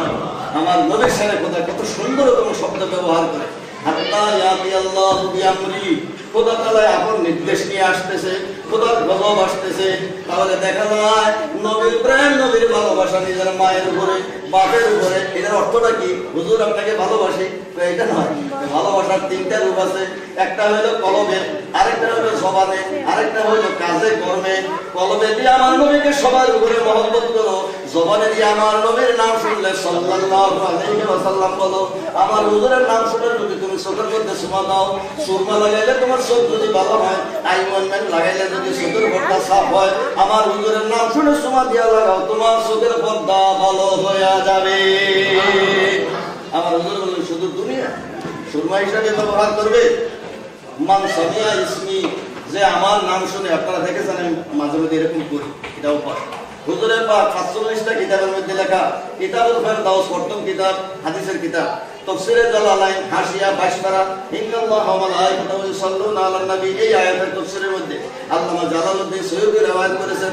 এরকম কিতাবুল ফেরদাউসের মধ্যে লেখা আছে, তাফসীরে কানুল উম্মাদের মধ্যে লেখা আছে, তাফসীরে রুহুল বায়ানের মধ্যে লেখা আছে, ফতোয়ায়ে শামির মধ্যে লেখা আছে, ফতোয়ায়ে আলমগীরের মধ্যে লেখা আছে, ফতোয়ায়ে কাজীগানের মধ্যে লেখা আছে, বাজ্জাজিয়া সিরাজিয়ার মধ্যে লেখা আছে, সগীরে কবিরের মধ্যে লেখা আছে, কিতাবুল আওসাতের মধ্যে লেখা আছে, মুজামে কবির, মুজামে সগীরের মধ্যে, এমনিভাবে ৪৫টা কিতাবের মধ্যে লেখা আছে। মান সামিয়া ইসমি ফাকাব্বালা ইবহামাইহি ওয়া ওয়াদাহুমা আলা আইনাইহি, হুজুরে পাক ইরশাদ করেন, যে ব্যক্তি আমার নাম শুনবে, মুহাম্মদ সাল্লাল্লাহু আলাইহি ওয়াসাল্লাম, আমার বোনেরা একটা সুসংবাদ দিয়ে দেব। আজকে ওয়াজ কি করব? কয়েকটা কথা শুনে যান আজকে নবী। হুজুরে বলেন আমার নামের মধ্যে কি বরকত, শুধু কি নাম, এর মধ্যে বরকত আছে। মেডিসিন ট্যাবলেটের মধ্যে যদি বরকত থাকে, তাহলে আমার নামের মধ্যে কেন বরকত থাকবে না? বলেন না সুবহানাল্লাহ। খোদার নাম মানে সে মুহাম্মদ, তার মধ্যে বরকত থাকবে না কেন? অবশ্যই থাকবে, অ্যাকশন আছে। হুজুরে বলেন আমার নামের মধ্যে চুমা দাও, তুমি আমার নাম শুনেছো, ফাকাব্বালা ইবহামাইহি, তোমার বুড়া আঙ্গুল চুমা দাও, ওয়া ওয়াদাহুমা আলা আইনাইহি, তোমার দুই চোখের মধ্যে এটা দিয়ে মালিশ করো, কুনতু লাহু কায়দান ইয়াউমাল কিয়ামাতি ইলাল জান্নাহ, তুমি যে এইটুকু মহব্বত দেখাইলে সাধারণ, এই মহব্বতের কারণে কাল হাসরের ময়দানে আমি এটাকে উসিলা করে তোমার হাত ধরে জান্নাতে নিয়ে যাব। বলেন না সুবহানাল্লাহ। এটা একটা উসিলা হয়ে গেল। মুহাদ্দিস আবু নুয়াইম, ইমাম বুখারীর দাদা ওস্তাদ, ওনার নাম হলো আবু নুয়াইম। ওনার একটা কিতাব আছে দালাইলুন নবুওয়াত, সেই কিতাবের মধ্যে একখানা রওয়ায়াত আছে, হুজুরের নামে কি বরকত, আমার মাদের জন্য আমি পরে বলবো। হযরত মুসা আলাইহিস সালামের জামানায় এক পণ্ডিত, তৌরাতের পণ্ডিত বেনমাজি মারা গেছে। মারা যাওয়ার পর মুসা আলাইহিস সালাম বললেন, হে আমার উম্মতেরা, বেনমাজির জানাজা দেওয়া যায় নাই আমার শরীয়তে, তার গলার মধ্যে রশি লাগাও, বেতের দড়ি দিয়ে তাকে নিয়ে খাদের মধ্যে ফেলে দাও। সবাই তাকে জানাজা কাফন দাফন সারা ফেলে দিল। আমি আর আধা ঘন্টা করবো, তারপরে চলে আসবো। তাকে দাফন করার পরে আল্লাহ তাআলা বলেন, হে মুসা, তুমি এই লোকটারে কেন গোসল করাইলে না, কেন কাফন পরাইলে না, কেন তাকে জানাজা দিলে না? মুসা আলাইহিস সালাম বলে, খোদা এই নাও তোমার তো তৌরাত ওল্ড টেস্টামেন্ট স্পিক, যে বেনমাজের কোনো জানাজা নাই, গোসল নাই, কাফন নাই, দাফন নাই, এই জন্য আমি তারে শাস্তি দিলাম। খোদাকে না, আমার হুকুম, এই লোকটারে উঠাও, তাকে আবার গোসল করো, কাফন করো, তারপরে জানাজা পড়ো, দাফন করো। মুসা আলাইহিস সালাম বলে, খোদা তুমি আইন করলা বেনমাজিরের গলার মধ্যে দড়ি দিয়ে ফেলে দেওয়া, আর এখন তারা সম্মান করে গোসলও করাবো, কাফনও করাবো, দাফনও করাবো, তুমি তো আমার কান কাটতেছো। আমি শরীয়ত দাতা, আর এটার উল্টা অ্যাকশন আমি করবো, মানুষ আর আমার কথা শুনবে? কথাটা সেটার ব্যবস্থা তো আমি করবো। হে মুসা, তুমি আগে কাজ করো। মুসা আলাইহিস সালামের তো বুঝুরি অবস্থা, রাখ, গোসা ফেটে যাচ্ছে, আল্লাহর হুকুম মানতে হবে।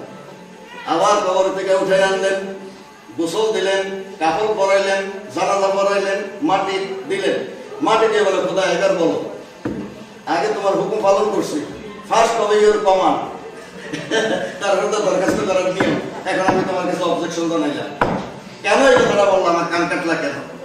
কথা বলে হে মুসা, এটা exception, exception is exception, general rule is general rule.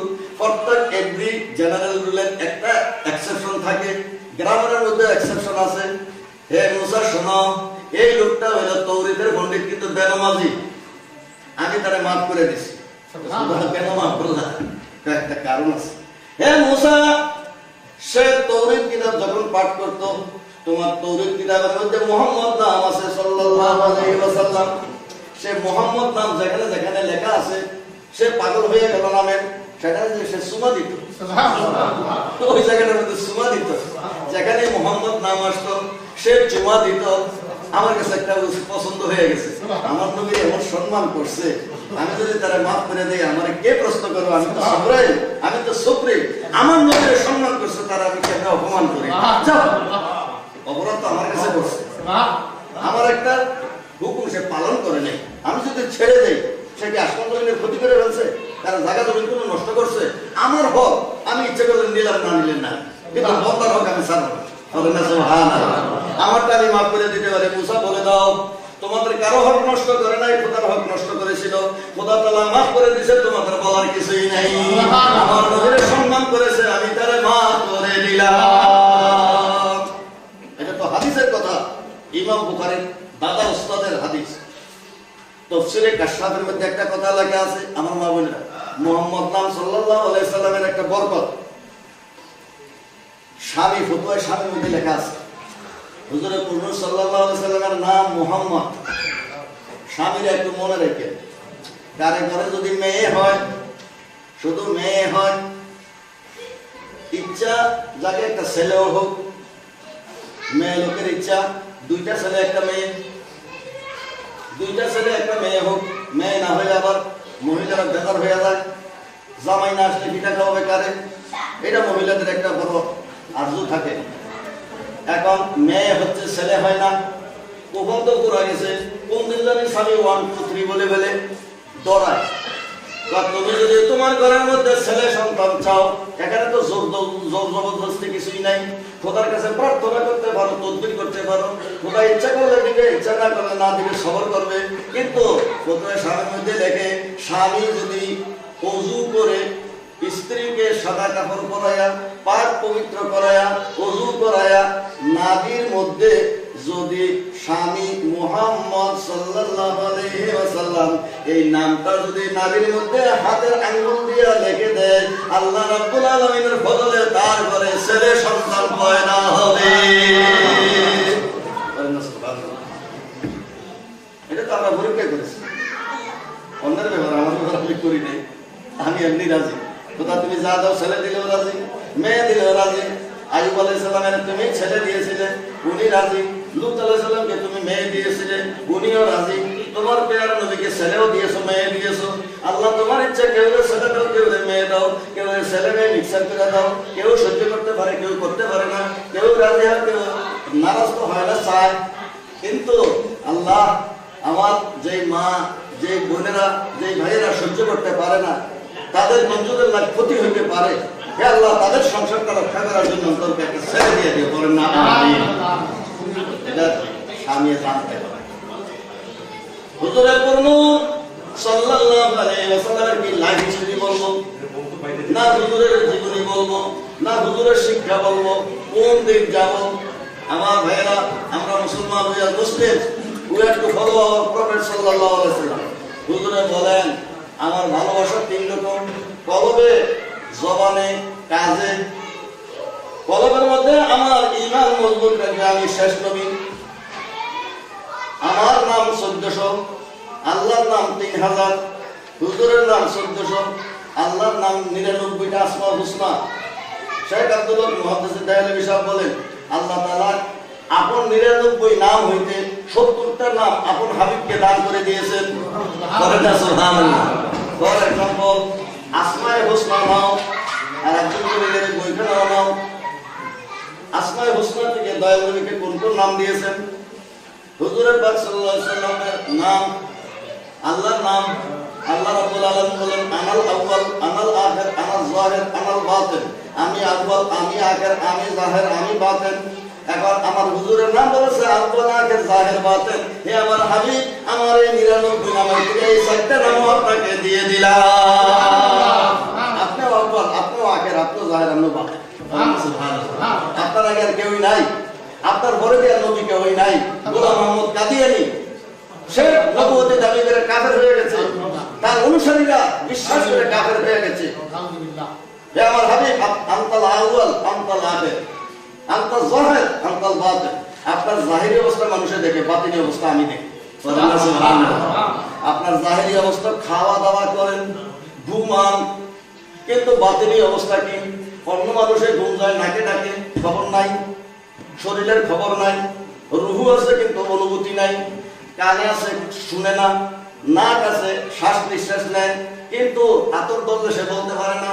জিন্দা মানুষের আতর বুঝতে পারে, ঘুমের মানুষ নিঃশ্বাস নিতেছে কিন্তু বুঝতে পারে না, আওয়াজ শুনে কানে কিন্তু এটার ওয়ার্ডিং বুঝে না, চোখ থাকলে সজাগ হলে সেটা বুঝে, তার অঙ্গ প্রত্যঙ্গ আছে কিন্তু ফাংশন নাই, তার অ্যাকশন নাই, ঘুম আর সজাগের মধ্যে এই অবস্থা। আমার হুজুর বলেন শোনো, আমার অঙ্গ প্রত্যঙ্গ আছে, ঘুমের মধ্যে ফাংশনিংও আছে। বলেন না সুবহানাল্লাহ। আইনারে তানামারে ওয়াল কলবু ইয়াতলা। আমার এই জাহির সব ঘুম যায়, বাতিলের চোখে আসমান জমিন সব দেখে। সুবহানাল্লাহ। তোমাদের কানে তোমরা কিছু শুনো না, আমি সব শুনি, তোমরা কি কথা বলো। কারণ এটা হুজুরে ঘুম যায় বোধহয় আর উঠবে না, হুজুরে আমি শুনতে আছি তাদের কথা। বলেন না সুবহানাল্লাহ। আসমানের মধ্যে কি কথা বলে? হুজুরে বলে আমি শুনি। হুজুরে বলে শুধু তাই নয়, আমি আমার যখন মায়ের গর্ভে ছিলাম, কুনতু আসমাউ সরিরাল কালামে হিনা কুনতু ফি বাতনি উম্মি, আমি আমার মায়ের গর্ভে যখন ছিলাম তখন আমি লৌহে মাহফুজের কলমের খসখসানির আওয়াজ শুনেছি।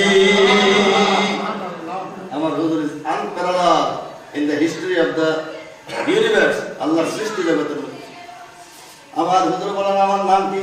আহমদু, মাহমুদু, নূরু, মুনিরু, আউয়ালু, আখিরু, যাহিরু, বাতিনু, বাররু, রাউফুন, রাহিমুন, হাক্কুন, বাইয়িনুন, আজিমুন, জাব্বারুন, আলিমুন, হালিমুন, খাবীরুন, কারীমুন, রাশিদুন, বাসীরুন, শাকুরুন, হাবিবুন, হাসিবুন, মুজিবুন। এগুলি প্রত্যেক 99 নামের মধ্যে আছে। বলেন না সুবহানাল্লাহ। এগুলি ফরমান দিতে গেলে তো সারা রাত মাস কেনার যাবে। হুজুরের 1400 নাম আছে, 70 নাম। একটার উপরে যদি আলোচনা করি 1 মাসও শেষ হবে না। আমার এলেম শেষ হয়ে যাবে, কিন্তু হুজুরের নামের এক্সপ্লেনেশন শেষ হবে না। 1400 আলোচনা করতে হলে 1400 রাত্র লাগবে। এখানে মোটে সময় হলে 1 ঘন্টা 1.5 ঘন্টা শুধুমাত্র বলে দেওয়া যায়। এক্সপ্লেনেশনের সময় যখন আসে, চ্যালেঞ্জ হলে তখন দেখা যাবে। আমার হুজুর কোরআন মজিদের মধ্যে আছে, খোদা বলে আনা করিমুন। আমার হুজুরের নাম আছে ইন্নাহু লাকাউলু রাসূলিল কারীম। আমার হুজুরের নামেও করিম আছে।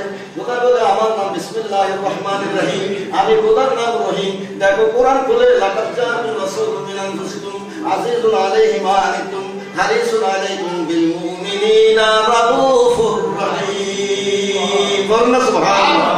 আমি খোদার নাম রাউফ, আমার নবীর নাম রাউফ। আমি খোদার নাম রহিম, আমার নবীর নাম রহিম। 70 নাম। বলনা সুবহানাল্লাহ। বিল মুমিনিনা, আমি রহমান কিন্তু আমার নবীর নাম রহমান না। কেন? কারণ রহমান আর দুনিয়া ইররেসপেক্ট অফ কাস্ট এন্ড কালার। আমি খোদা রহমান, সবাইকে খাওয়াই। আমার নবীর এই সবরটা দেই নাই, কিন্তু রহিম একটা সবর দিয়েছি। রহিমুল আখিরা, কবরের থেকে শুরু হবে রহিমের কারণ শেষ হবে রহমান নাই। খোদা কয় বিপদের দিনে আমিও রহিম, আমার নবীও বিপদের দিনে শাফিউল মুজনিমিন। আমার হুজুর শাফিউল মুজনিমিন, হাসরের ময়দানে কেউ বাঁচাইতে পারবে না। আমার হুজুর বলে তুমি মাপ পাইলা 3 সূরতে। একটা হলো দুনিয়ার মধ্যে তওবার মাধ্যমে, আরেকটা হলো খোদার রহমতে, আরেকটা হলো আমার শাফাআতে।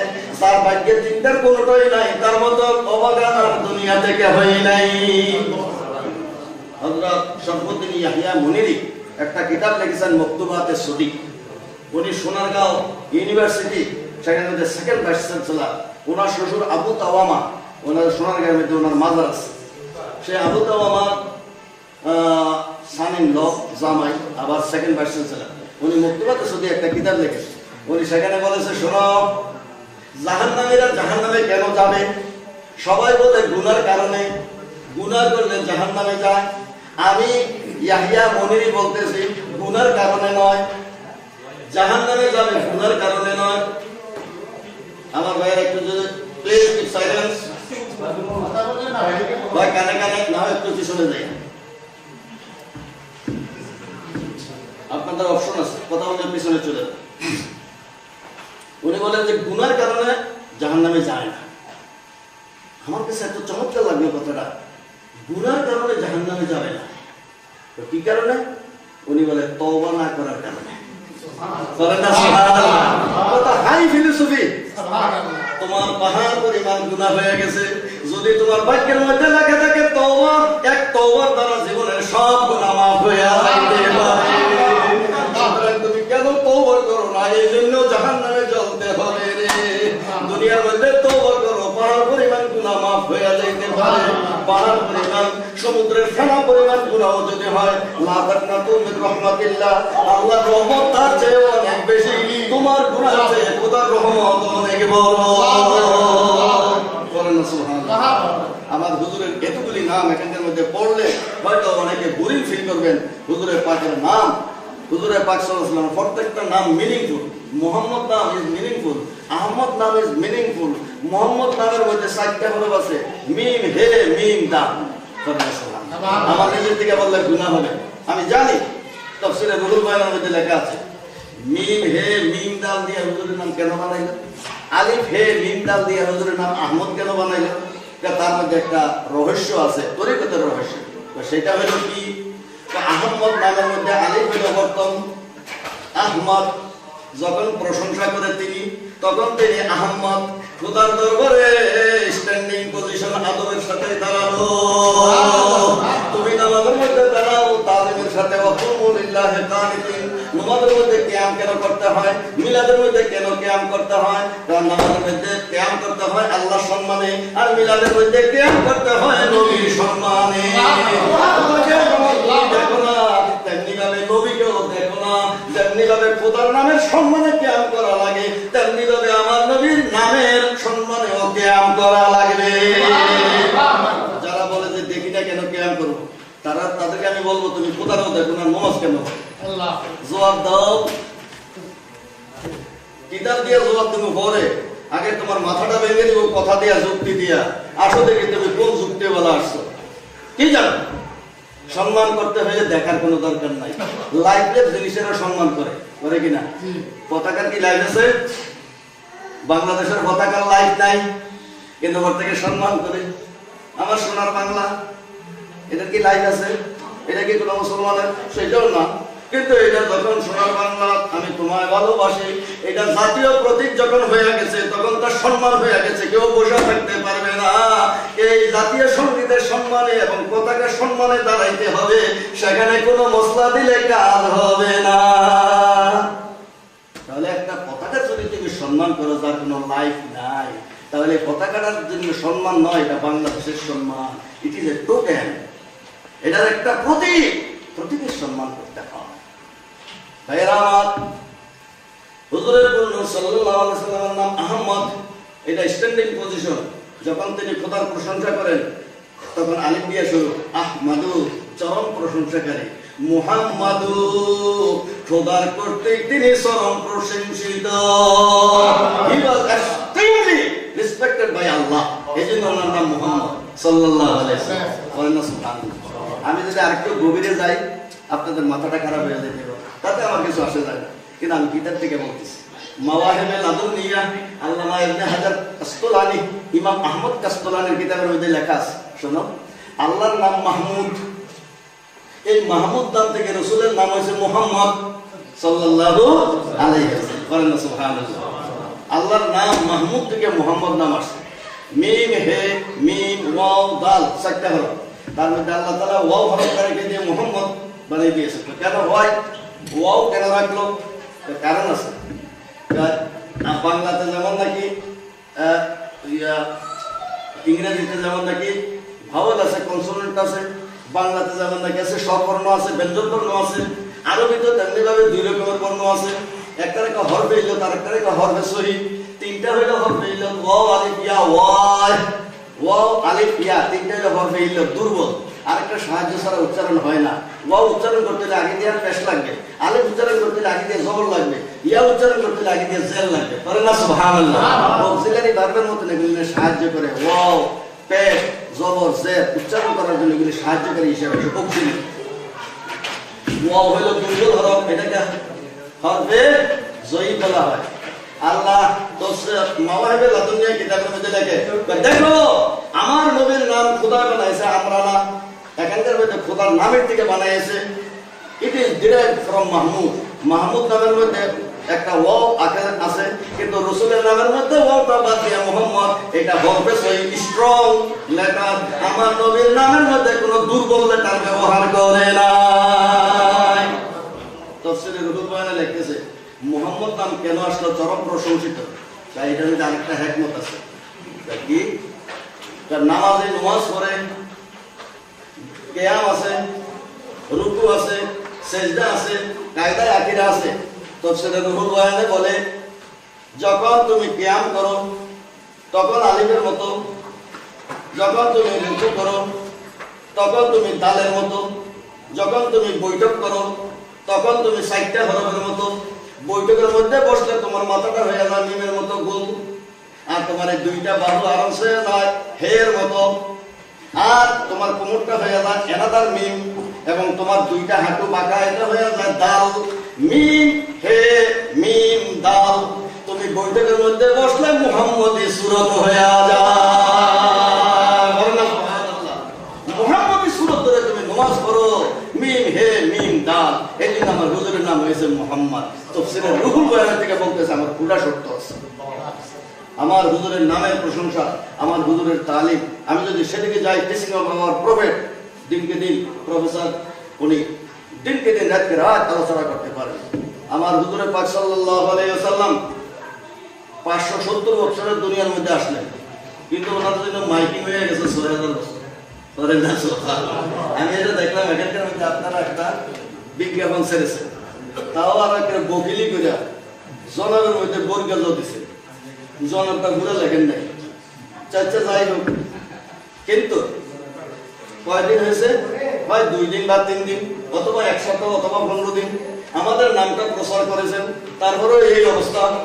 কোথায় বলে আমার হাবিবকে আমি দুনিয়ার মধ্যে পাঠাবো, আমি দাওয়াত দিয়েছি, আমার নবী সভাপতি হিসেবে এক সভার মধ্যে যাবে, দুনিয়ার মজলিসের মধ্যে, এই বিশ্ব মঞ্চের মধ্যে আমার নবীর আগমন হবে। জাস্টিস আমিরাজি বলেছিল time was right, time was right, the stage was ready for the advent of a great man, হযরত মুহাম্মদ মুস্তাফা সাল্লাল্লাহু আলাইহি ওয়াসাল্লাম। স্টেজ তো তৈরি হয়ে আছে, এই জন্য আমাদের নবীকে আগে পাঠায় নাই। আদম নবীকে বললেন আদম নবী প্রচার করো, মাইকিং করো। নূহ নবীকে বললেন হে নূহ মাইকিং করো। শেষ নবীকে বললেন মাইকিং করো। ইদ্রিস নবীকে বললেন মাইকিং করো। সালেহ আলাইহিস সালামকে বললেন মাইকিং করো। হুদ আলাইহিস সালামকে বললেন মাইকিং করো। হযরত ইব্রাহিম আলাইহিস সালামকে বললেন মাইকিং করো। আমি কিন্তু ক্রোনোলজিক্যাল বলতেছি। হযরত ইব্রাহিম আলাইহিস সালামকে বললেন মাইকিং করো, প্রচার করো। আমি প্রথম যে 3খানা আয়াত করেছি, ওয়া ইয়ারফাউ ইব্রাহিমুল কাওয়াইদা মিনাল বাইতি ওয়া ইসমাঈল। হযরত ইব্রাহিম আলাইহিস সালাম, ইসমাঈল আলাইহিস সালাম আমার হুজুরের কিভাবে প্রচার করেছেন সেটা হলো কোরআনিক ভাষণ। করেন না সুবহানাল্লাহ। আমার হুজুর বলেন জানো, আমি আসছি 570 খ্রিস্টাব্দে, 4000 বছর আগে হযরত ইব্রাহিম আলাইহিস সালাম আমার কথা প্রচার করে। তিনি বলেছেন রব্বানা ওয়া বা'স ফীহিম রাসূলাম মিনহুম ইয়াতলু আলাইহিম আয়াতিক। হে খোদা, আমি ইব্রাহিম বুড়া মানুষ, আমার ছেলে এখন 19 বছর বয়স ইসমাইল, আমি তোমার ঘর বানাইলাম, আমার বয়স 105 বছর হয়ে গেল, 1 মাসে তোমার ঘর তৈরি করলাম, জিলকত 7 তারিখ 25 তারিখে তোমার কাছে সারেন্ডার করলাম, এই ঘর বুঝাইয়া দিলাম, আজকে ইনগ্রেশন হবে, আজকে এর অভিষেক হবে।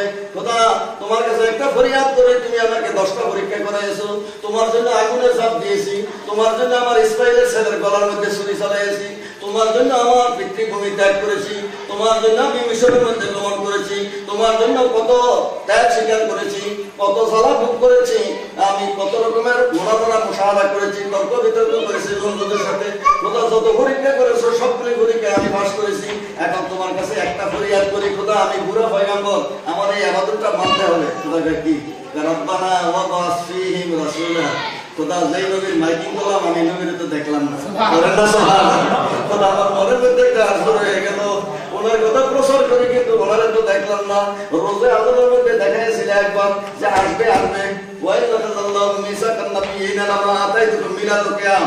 এখানে ওয়াই লাকাল্লাহু মিসাকান নাবিয়িনা লামা আতাইতুকুম মিন কিতাবিন ওয়া হিকমাতিন সুম্মা জাআকুম রাসূলুম মুসাদ্দিকুন লিমা মা'akum লা তু'মিনুন্না বিহি ওয়া লা তানসুরুন্না ওয়া লা আকরাতুম ওয়া আখadtum আলা যালিকুম সিদ্দান ওয়া কারনা ক্বালা ফাশহাদু আনা মা'akum মিনাশ শাহিদিন ফামান তাওয়াল্লা বা'দা যালিকা ফাউলাইকা হুমুল ফাসিকুন।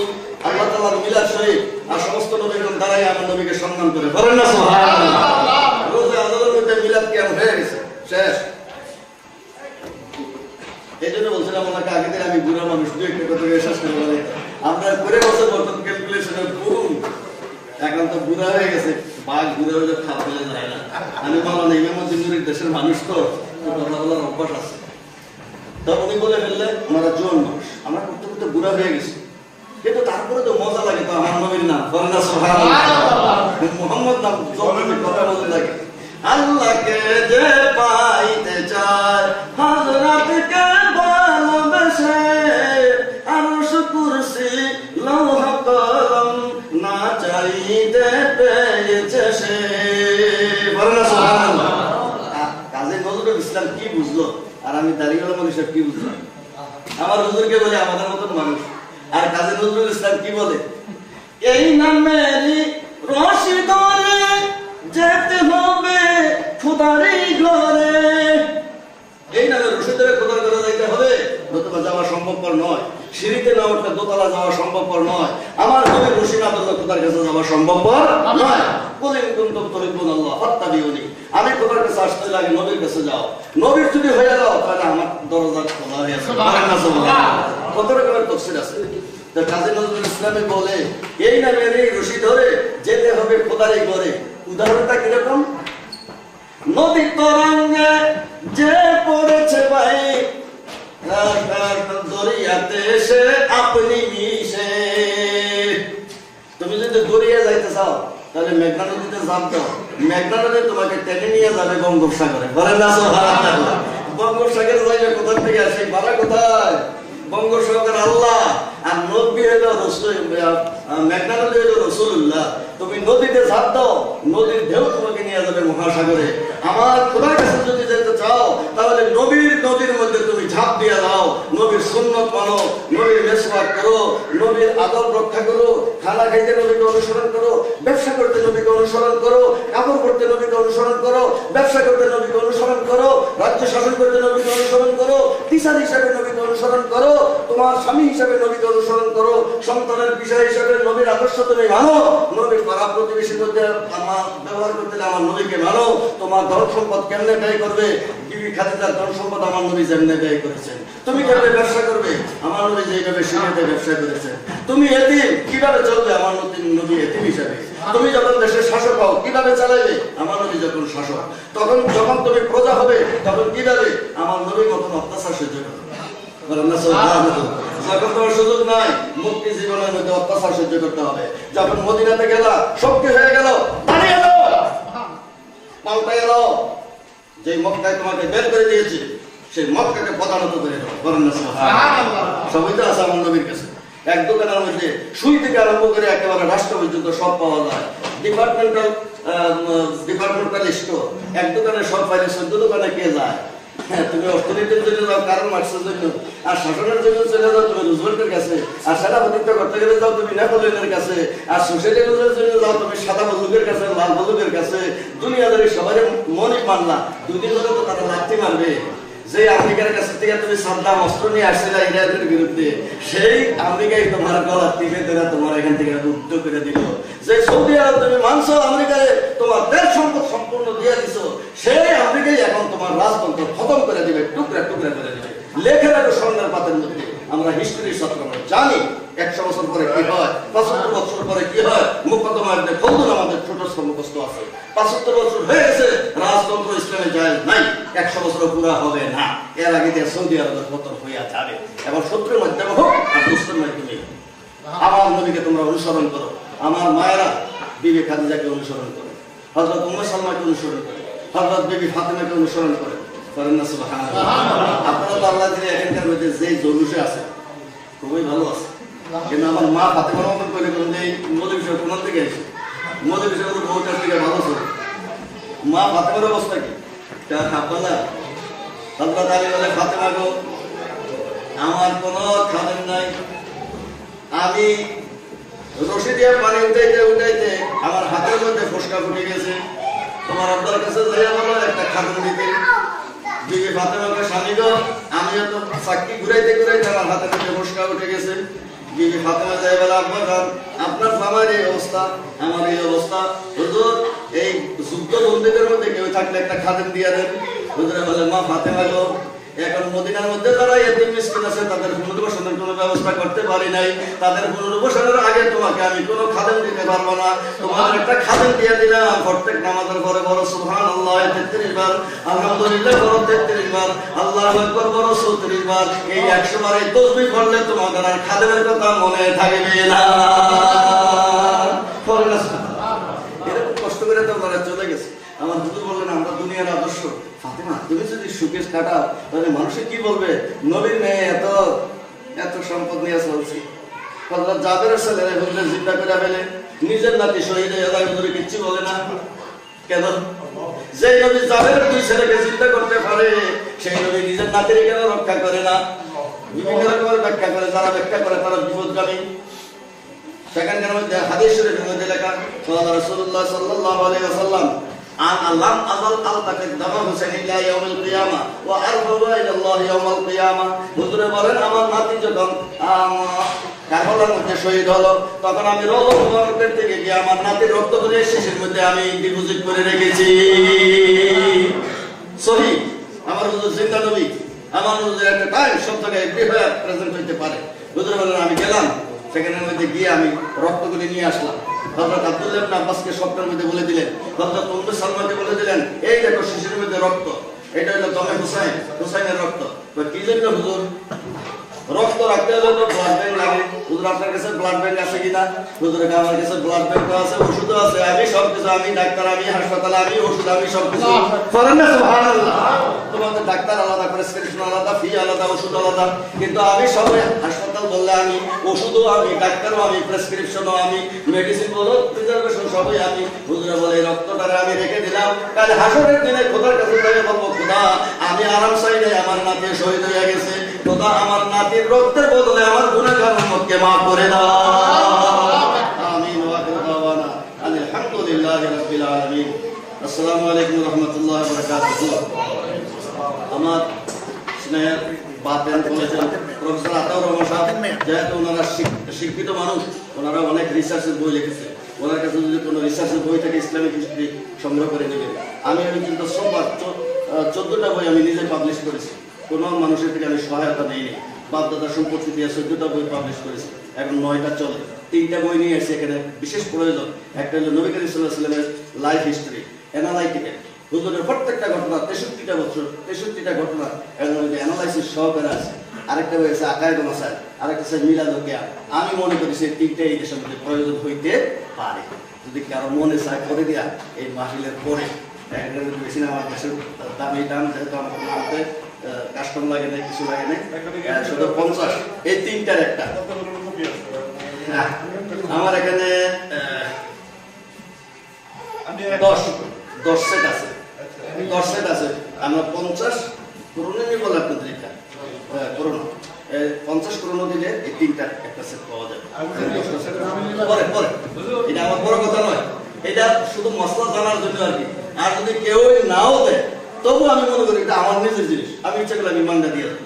কিন্তু এখানে মধ্যে প্রয়োজন আছে, আপনারা পড়বেন, দেখবেন, যদি এটা কোনো জ্ঞান থাকে, হাদিস কোরআন যদি থাকে, কোটেশন যদি থাকে, রেফারেন্স যদি থাকে, সত্যতা যদি থাকে, আপনারা সেটা অনুসরণ করবেন। আল্লাহ যেন তৌফিক দান করেন। আমিন।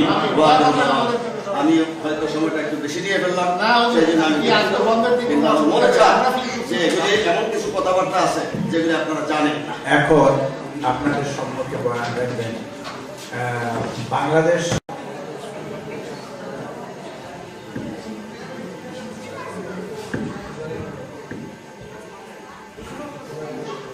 أعوذ بالله من الشيطان الرجيم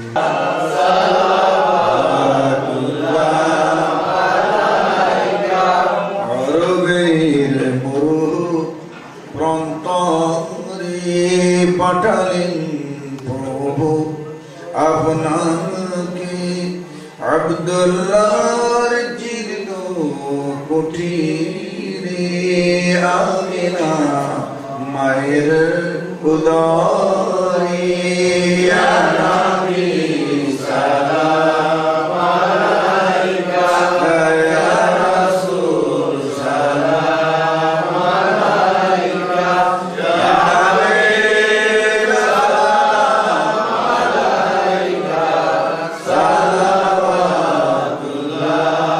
আলাইকা দিলো আল্লাহর বাণী বড় দুঃখ রজনী করিলেন জগৎ নুরানি আমিনার নয়নের মনি ইয়া নবী সালাম আলাইকা ইয়া রাসূল সালাম আলাইকা ইয়া হাবিব সালাম আলাইকা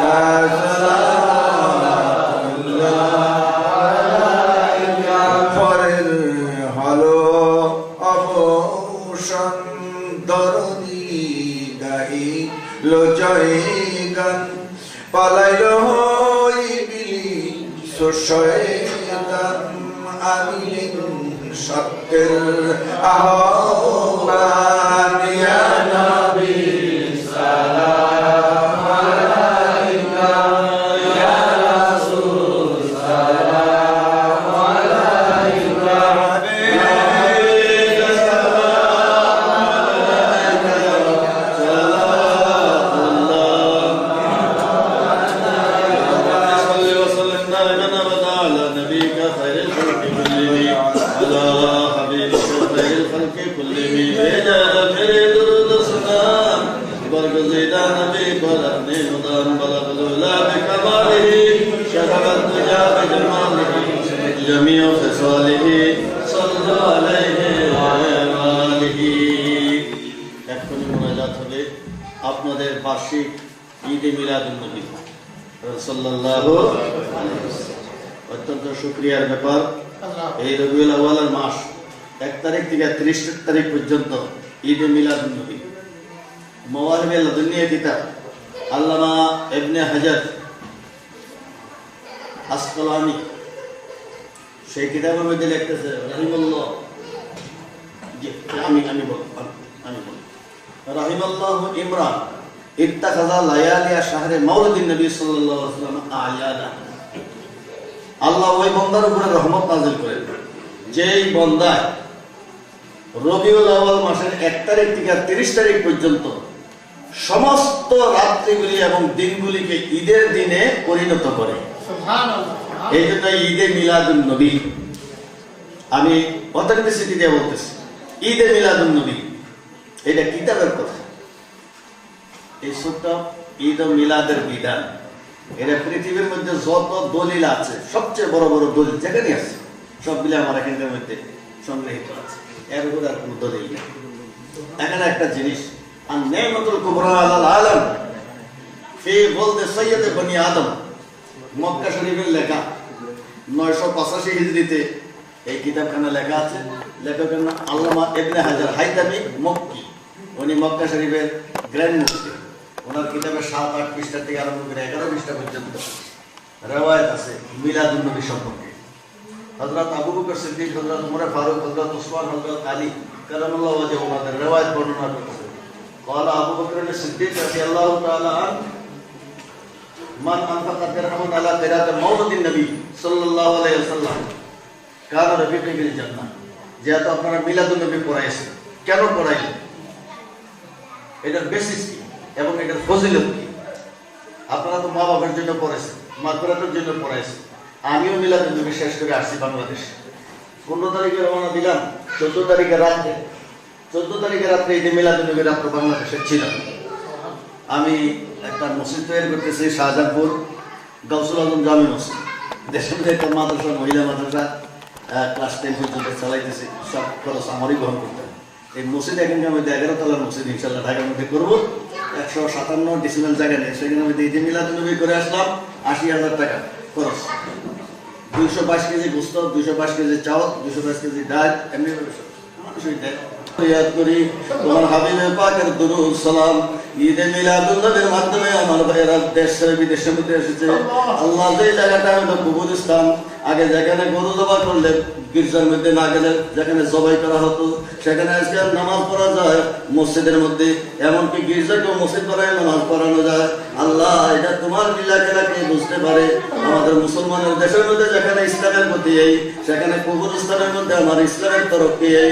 আল্লাহ তুমি মেহেরবানি করে এখানে 5,000 মুসলমান আছে, আল্লাহ তাদেরকে তুমি ইসলাম প্রচারক হিসেবে কবুল করে নাও। আল্লাহ আগের দিনে মক্কা শরীফ থেকে, ইরান থেকে, তেহরান থেকে, আফগানিস্তান থেকে, বিভিন্ন জায়গার থেকে বাংলাদেশে গিয়ে ইসলাম প্রচার করেছে, তাদের মাজার হয়ে গেছে, তারা বুজুর্গ হিসাবে গণ্য হয়েছে। আল্লাহ যে ভাইয়েরা বাংলাদেশের চাকরির উদ্দেশ্যে এসেছেন, আল্লাহ উপার্জন তালাশ করতে আসেছেন, অর্থ উপার্জনের জন্য আসছে, তারা যদি নিয়ত করে এখানকার মধ্যে একজনেরও যদি ইসলাম শিক্ষা দিতে পারি, এখানকার মধ্যে ইসলামী আদর্শ যদি আমি দেখাইতে পারি, এই আদর্শ ফলো করে একজনও যদি মুসলমান হয়ে যায়, তাহলে সে গাজী হিসেবে তোমার দরবারে পরিগণিত হবে। আল্লাহ তুমি মেহেরবানি করে এক কাজে 2 কাজ করাইয়া দিও, চাকরি করতে আসছে তাদেরকে মুজাহিদ বানাইয়া দিও। আল্লাহ ইসলামের ধর্ম প্রচারক হিসেবে কবুল করো। আমার দয়াল নবীকে উপলক্ষ না করলে নিজের বাহাদুরি দিয়ে কাজ হবে না। আল্লাহ কোরআনে বলে ওয়াইদা সালাকা ইবাদি আন্নী ফাইন্নী করিব। হে রাসূল, আপনার কাছে যখন যাই আমার কথা জিজ্ঞাসা করে তখন আমি কাছে, আপনার কাছে না গেলে আমি অনেক দূরে, আমি খোদার কেউ দেখা পাবে না, আপনি মাধ্যম, আপনাকে ছাড়া আমি খোদার কাছে পৌঁছানো সম্ভবপর হবে না। আমাইয়ুতে রাসূল ফাকাদ আল্লাহ। ইয়া আল্লাহ, তোমার প্যারা হাবিবের আমরা মিলাদ শরীফের ইন্তজাম করেছি, আমার শরীফ মুসলমান ভাইরা এর মধ্যে মিলাদ শরীফের ইন্তজাম করেছি। বাংলাদেশের পরিবেশ আছে, এই দেশে পরিবেশ নাই, কত দূরের থেকে এখানকার মধ্যে এই মাহফিলের মধ্যে উপস্থিত। আমরা বাংলাদেশের মধ্যে 1 মাইল দূরের থেকে মানুষ আসতে পারে না। আল্লাহ তুমি মেহেরবানি করে আমার এই ভাইদের আসা যাওয়ার প্রত্যেক কদমের স্টেপকে তুমি কবুল করে নাও। আল্লাহ তোমার দরবারে একটা ফরিয়াদ করি, তোমার নবীকে সম্মান দেখাইছে। আল্লাহ তোমার নবীকে একটা সম্মান দেখাইছিল আবু লাহাব, একজন কাফের, নবী হিসাবে নয় ভাতিজা হিসাবে। যখন রাসূলুল্লাহ পয়দা হলেন তখন আবু লাহাব তার বান্দি সুহাইবকে আযাদ করে দিয়েছিল। এই জন্য আবু লাহাবের অবস্থাটা কবরের মধ্যে, সে যদিও দুজকি, কিন্তু 7 দিনের মধ্যে প্রত্যেক সোমবার তার কবর আযাব মাফ হয়ে যায়। আল্লাহ তোমার কাছে ফরিয়াদ করে, এটা তো বুখারী শরীফের হাদিস। আল্লাহ যদি একজন কাফের নবীকে নবী হিসাবে নয় ভাতিজা হিসাবে যদি সম্মান করে, রহমতুল লিল আলামিনের রহমত থেকে আল্লাহ বঞ্চিত করে না। আমরা তো মুমিন ইমানদার। আল্লাহ এই ঈদে মিলাদুন নবীর বিধানের মধ্যে আমি লিখে রেখেছি সেই হাদিস কেনা। আল্লাহ তাহলে মুমিন যারা মুওয়াহহিদ, আমার নবীর জন্মের খুশি পালন করে, আল্লাহ তোমার কাছে ফরিয়াদ করি তাদের সপ্তাহে 7 দিনের কবর আযাব মাফ করে দিও। আল্লাহ তোমার কাছে ফরিয়াদ করি, যে ভাইয়েরা টাকা দিয়ে পয়সা দিয়ে আমার নবীর নামে এই মিলাদুন নবীর আয়োজন করেছেন, আল্লাহ হযরত আব্দুল্লাহ ইবনে আব্বাস রাদিয়াল্লাহু তাআলা আনহু প্রত্যেক রবিউল আউয়ালের 12 তারিখে একটা লাল উট দিয়ে তিনি জিয়াফত দান করতেন। হযরত আব্দুল্লাহ ইবনে Abbas used to sacrifice a red camel on the birthday of the prophet sallallahu alaihi wasallam. আল্লাহর riwayat-এর মধ্যে পাওয়া যায় সাহাবায়ে কেরাম আমার হুজুরের জন্মদিবস পালন করেছেন, জিয়াফত দিয়েছেন, মানুষকে খাওয়াইছেন। আল্লাহ দুনিয়ার মধ্যে কিতাবের মধ্যে দেখা যায়, মিশরের মধ্যে, হলকের মধ্যে, সিরিয়ার মধ্যে, হিন্দুস্তানের মধ্যে, পাকিস্তানের মধ্যে, আল্লাহ আগের দিনে যত রাজা বাদশাহরা ছিলেন ইরাকের মধ্যে, সব জায়গাতে কোটি কোটি টাকা খরচ করে মানুষকে জিয়াফত দিতেন। আমার দয়াল নবী একটা ঘটনা মনে পড়ে যায়, শাহ আব্দুর রহিম আব্বাজান, শাহ আব্দুর রহিম শাহ ওলিউল্লাহ সাহেবের আব্বাজান উনি প্রত্যেক রবিউল আউয়ালের 12 তারিখে ঈদে মিলাদুন্নবী পালন করতেন, খাসি জবাই করতেন, মানুষকে খাওয়াইতেন। এক বছর ঈদে মিলাদুন্নবীর দিন ওনার কোনো খাসি নাই, টাকা পয়সা নাই, শুধু সোনাবুট ছিল। উনি মন খারাপ করে সোনাবুট তৈরি করে সেখানে আমাদের বিতরণ করেন আর মিলাদ শরীফ পড়লেন। রাত্রে স্বপ্নে দেখেন দয়াল নবী ওনার বাড়িতে হাজির, আর সোনাবুট সবাইতে আছে। আব্দুর রহিম, তোমার এই সোনাবুট দিয়ে তুমি মন ব্যবহার করিও না, তোমার ভক্তির সোনাবুট আমি দয়াল নবী কবুল করে নিলাম। আল্লাহ আমার ভাইয়ের আজকে জিয়ারত দিয়েছেন, আমার দয়াল নবীর দরবারে তুমি কবুল করে দাও। আমার ভাইয়েরা প্রত্যেকে যে 1 টাকা দিয়েছে আল্লাহ দয়াল নবীর দরবারে কবুল করো। আল্লাহ এর হাদিয়া তো হুজুরে পাকের দরবারে কবুল করানোর পর খাতুনে জান্নাত মা ফাতেমা চির দুঃখিনী মা নিজের বংশের 72 জনকে একদিন শহীদ করে দিয়েছে। হযরত ইব্রাহিম আলাইহিস সালাম নিজের এক ছেলেকে কুরবান করেছে, আর দিনের জন্য মা ফাতেমা 72 জন সন্তানকে একদিন কুরবানি দিয়ে দিয়েছে। আল্লাহ সেই চির দুঃখিনী মা ফাতেমার রূহে পাকে সওয়াব পৌঁছায় দিও আল্লাহ।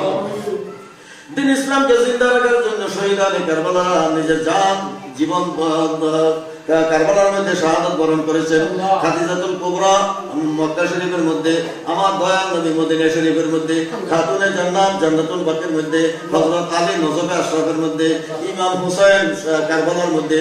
নবীর বংশ কেউ এক জায়গাতে থাকতে পারে নাই, পার্সোনাল মকবরাতে নাই। এক একজন এক এক জায়গার মধ্যে দিন ইসলামের জন্য কে কোথায় আছে তার কোনো ঠিকানা নাই। আল্লাহ আমার দয়াল নবীর বংশধর যে যেখানে আছে ওনাদের রূহে পাকে সওয়াব পৌঁছাইয়া দাও।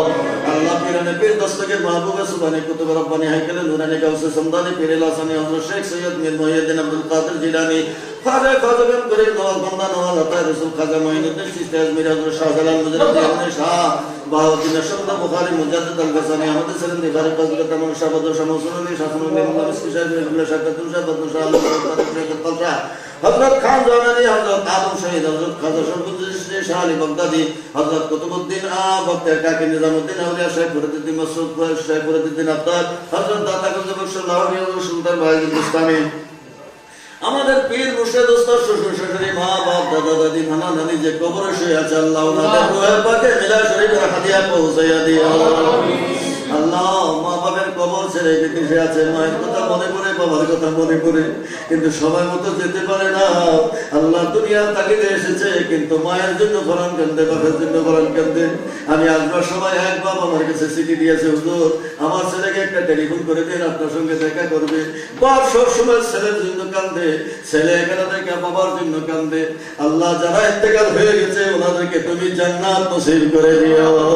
আল্লাহ ওনাদের এই উপার্জনের থেকে হালাল পথে খরচ করেছে, আল্লাহ তুমি দয়াল নবীর রহমত ও ফয়েজ বরকত নসিব করে দিও। আল্লাহ ওনাদের মুসিবত তুমি দূর করে দাও, পেরেশানি দূর করে দাও, কামাই রোজগারের মধ্যে আরো বরকত দান করে দাও। যারা বেকার আছে আল্লাহ তাদের কর্মসংস্থান করে দাও। আল্লাহ অনেকে অনেক অসুবিধায় পড়ে গেছে, আল্লাহ একটু পেট পালবার জন্য, মা বাপকে একটু খেদমত করার জন্য, অবস্থাকে একটু ভালো করার জন্য আল্লাহ তোমার দরবারে ফরিয়াদ চাই, ওনাদের অবস্থা তুমি ভালো করে দাও, ওনাদের মুসিবত তুমি দূর করে দাও। আল্লাহ বিশাল ব্যবস্থা করে দাও, তোমার দরবারে ফরিয়াদ করে ওনাদের ছেলে মেয়েরা ভবিষ্যৎ জীবনে এখানে থেকে যাবে, ওনারা ভয় করতেছে, কিন্তু আল্লাহ তোমার তো কুদরত আছে, তুমি ইচ্ছা করলে ওনাদের সন্তানদেরকে আল্লাহ ধর্ম প্রচারক বানাইয়া দিও।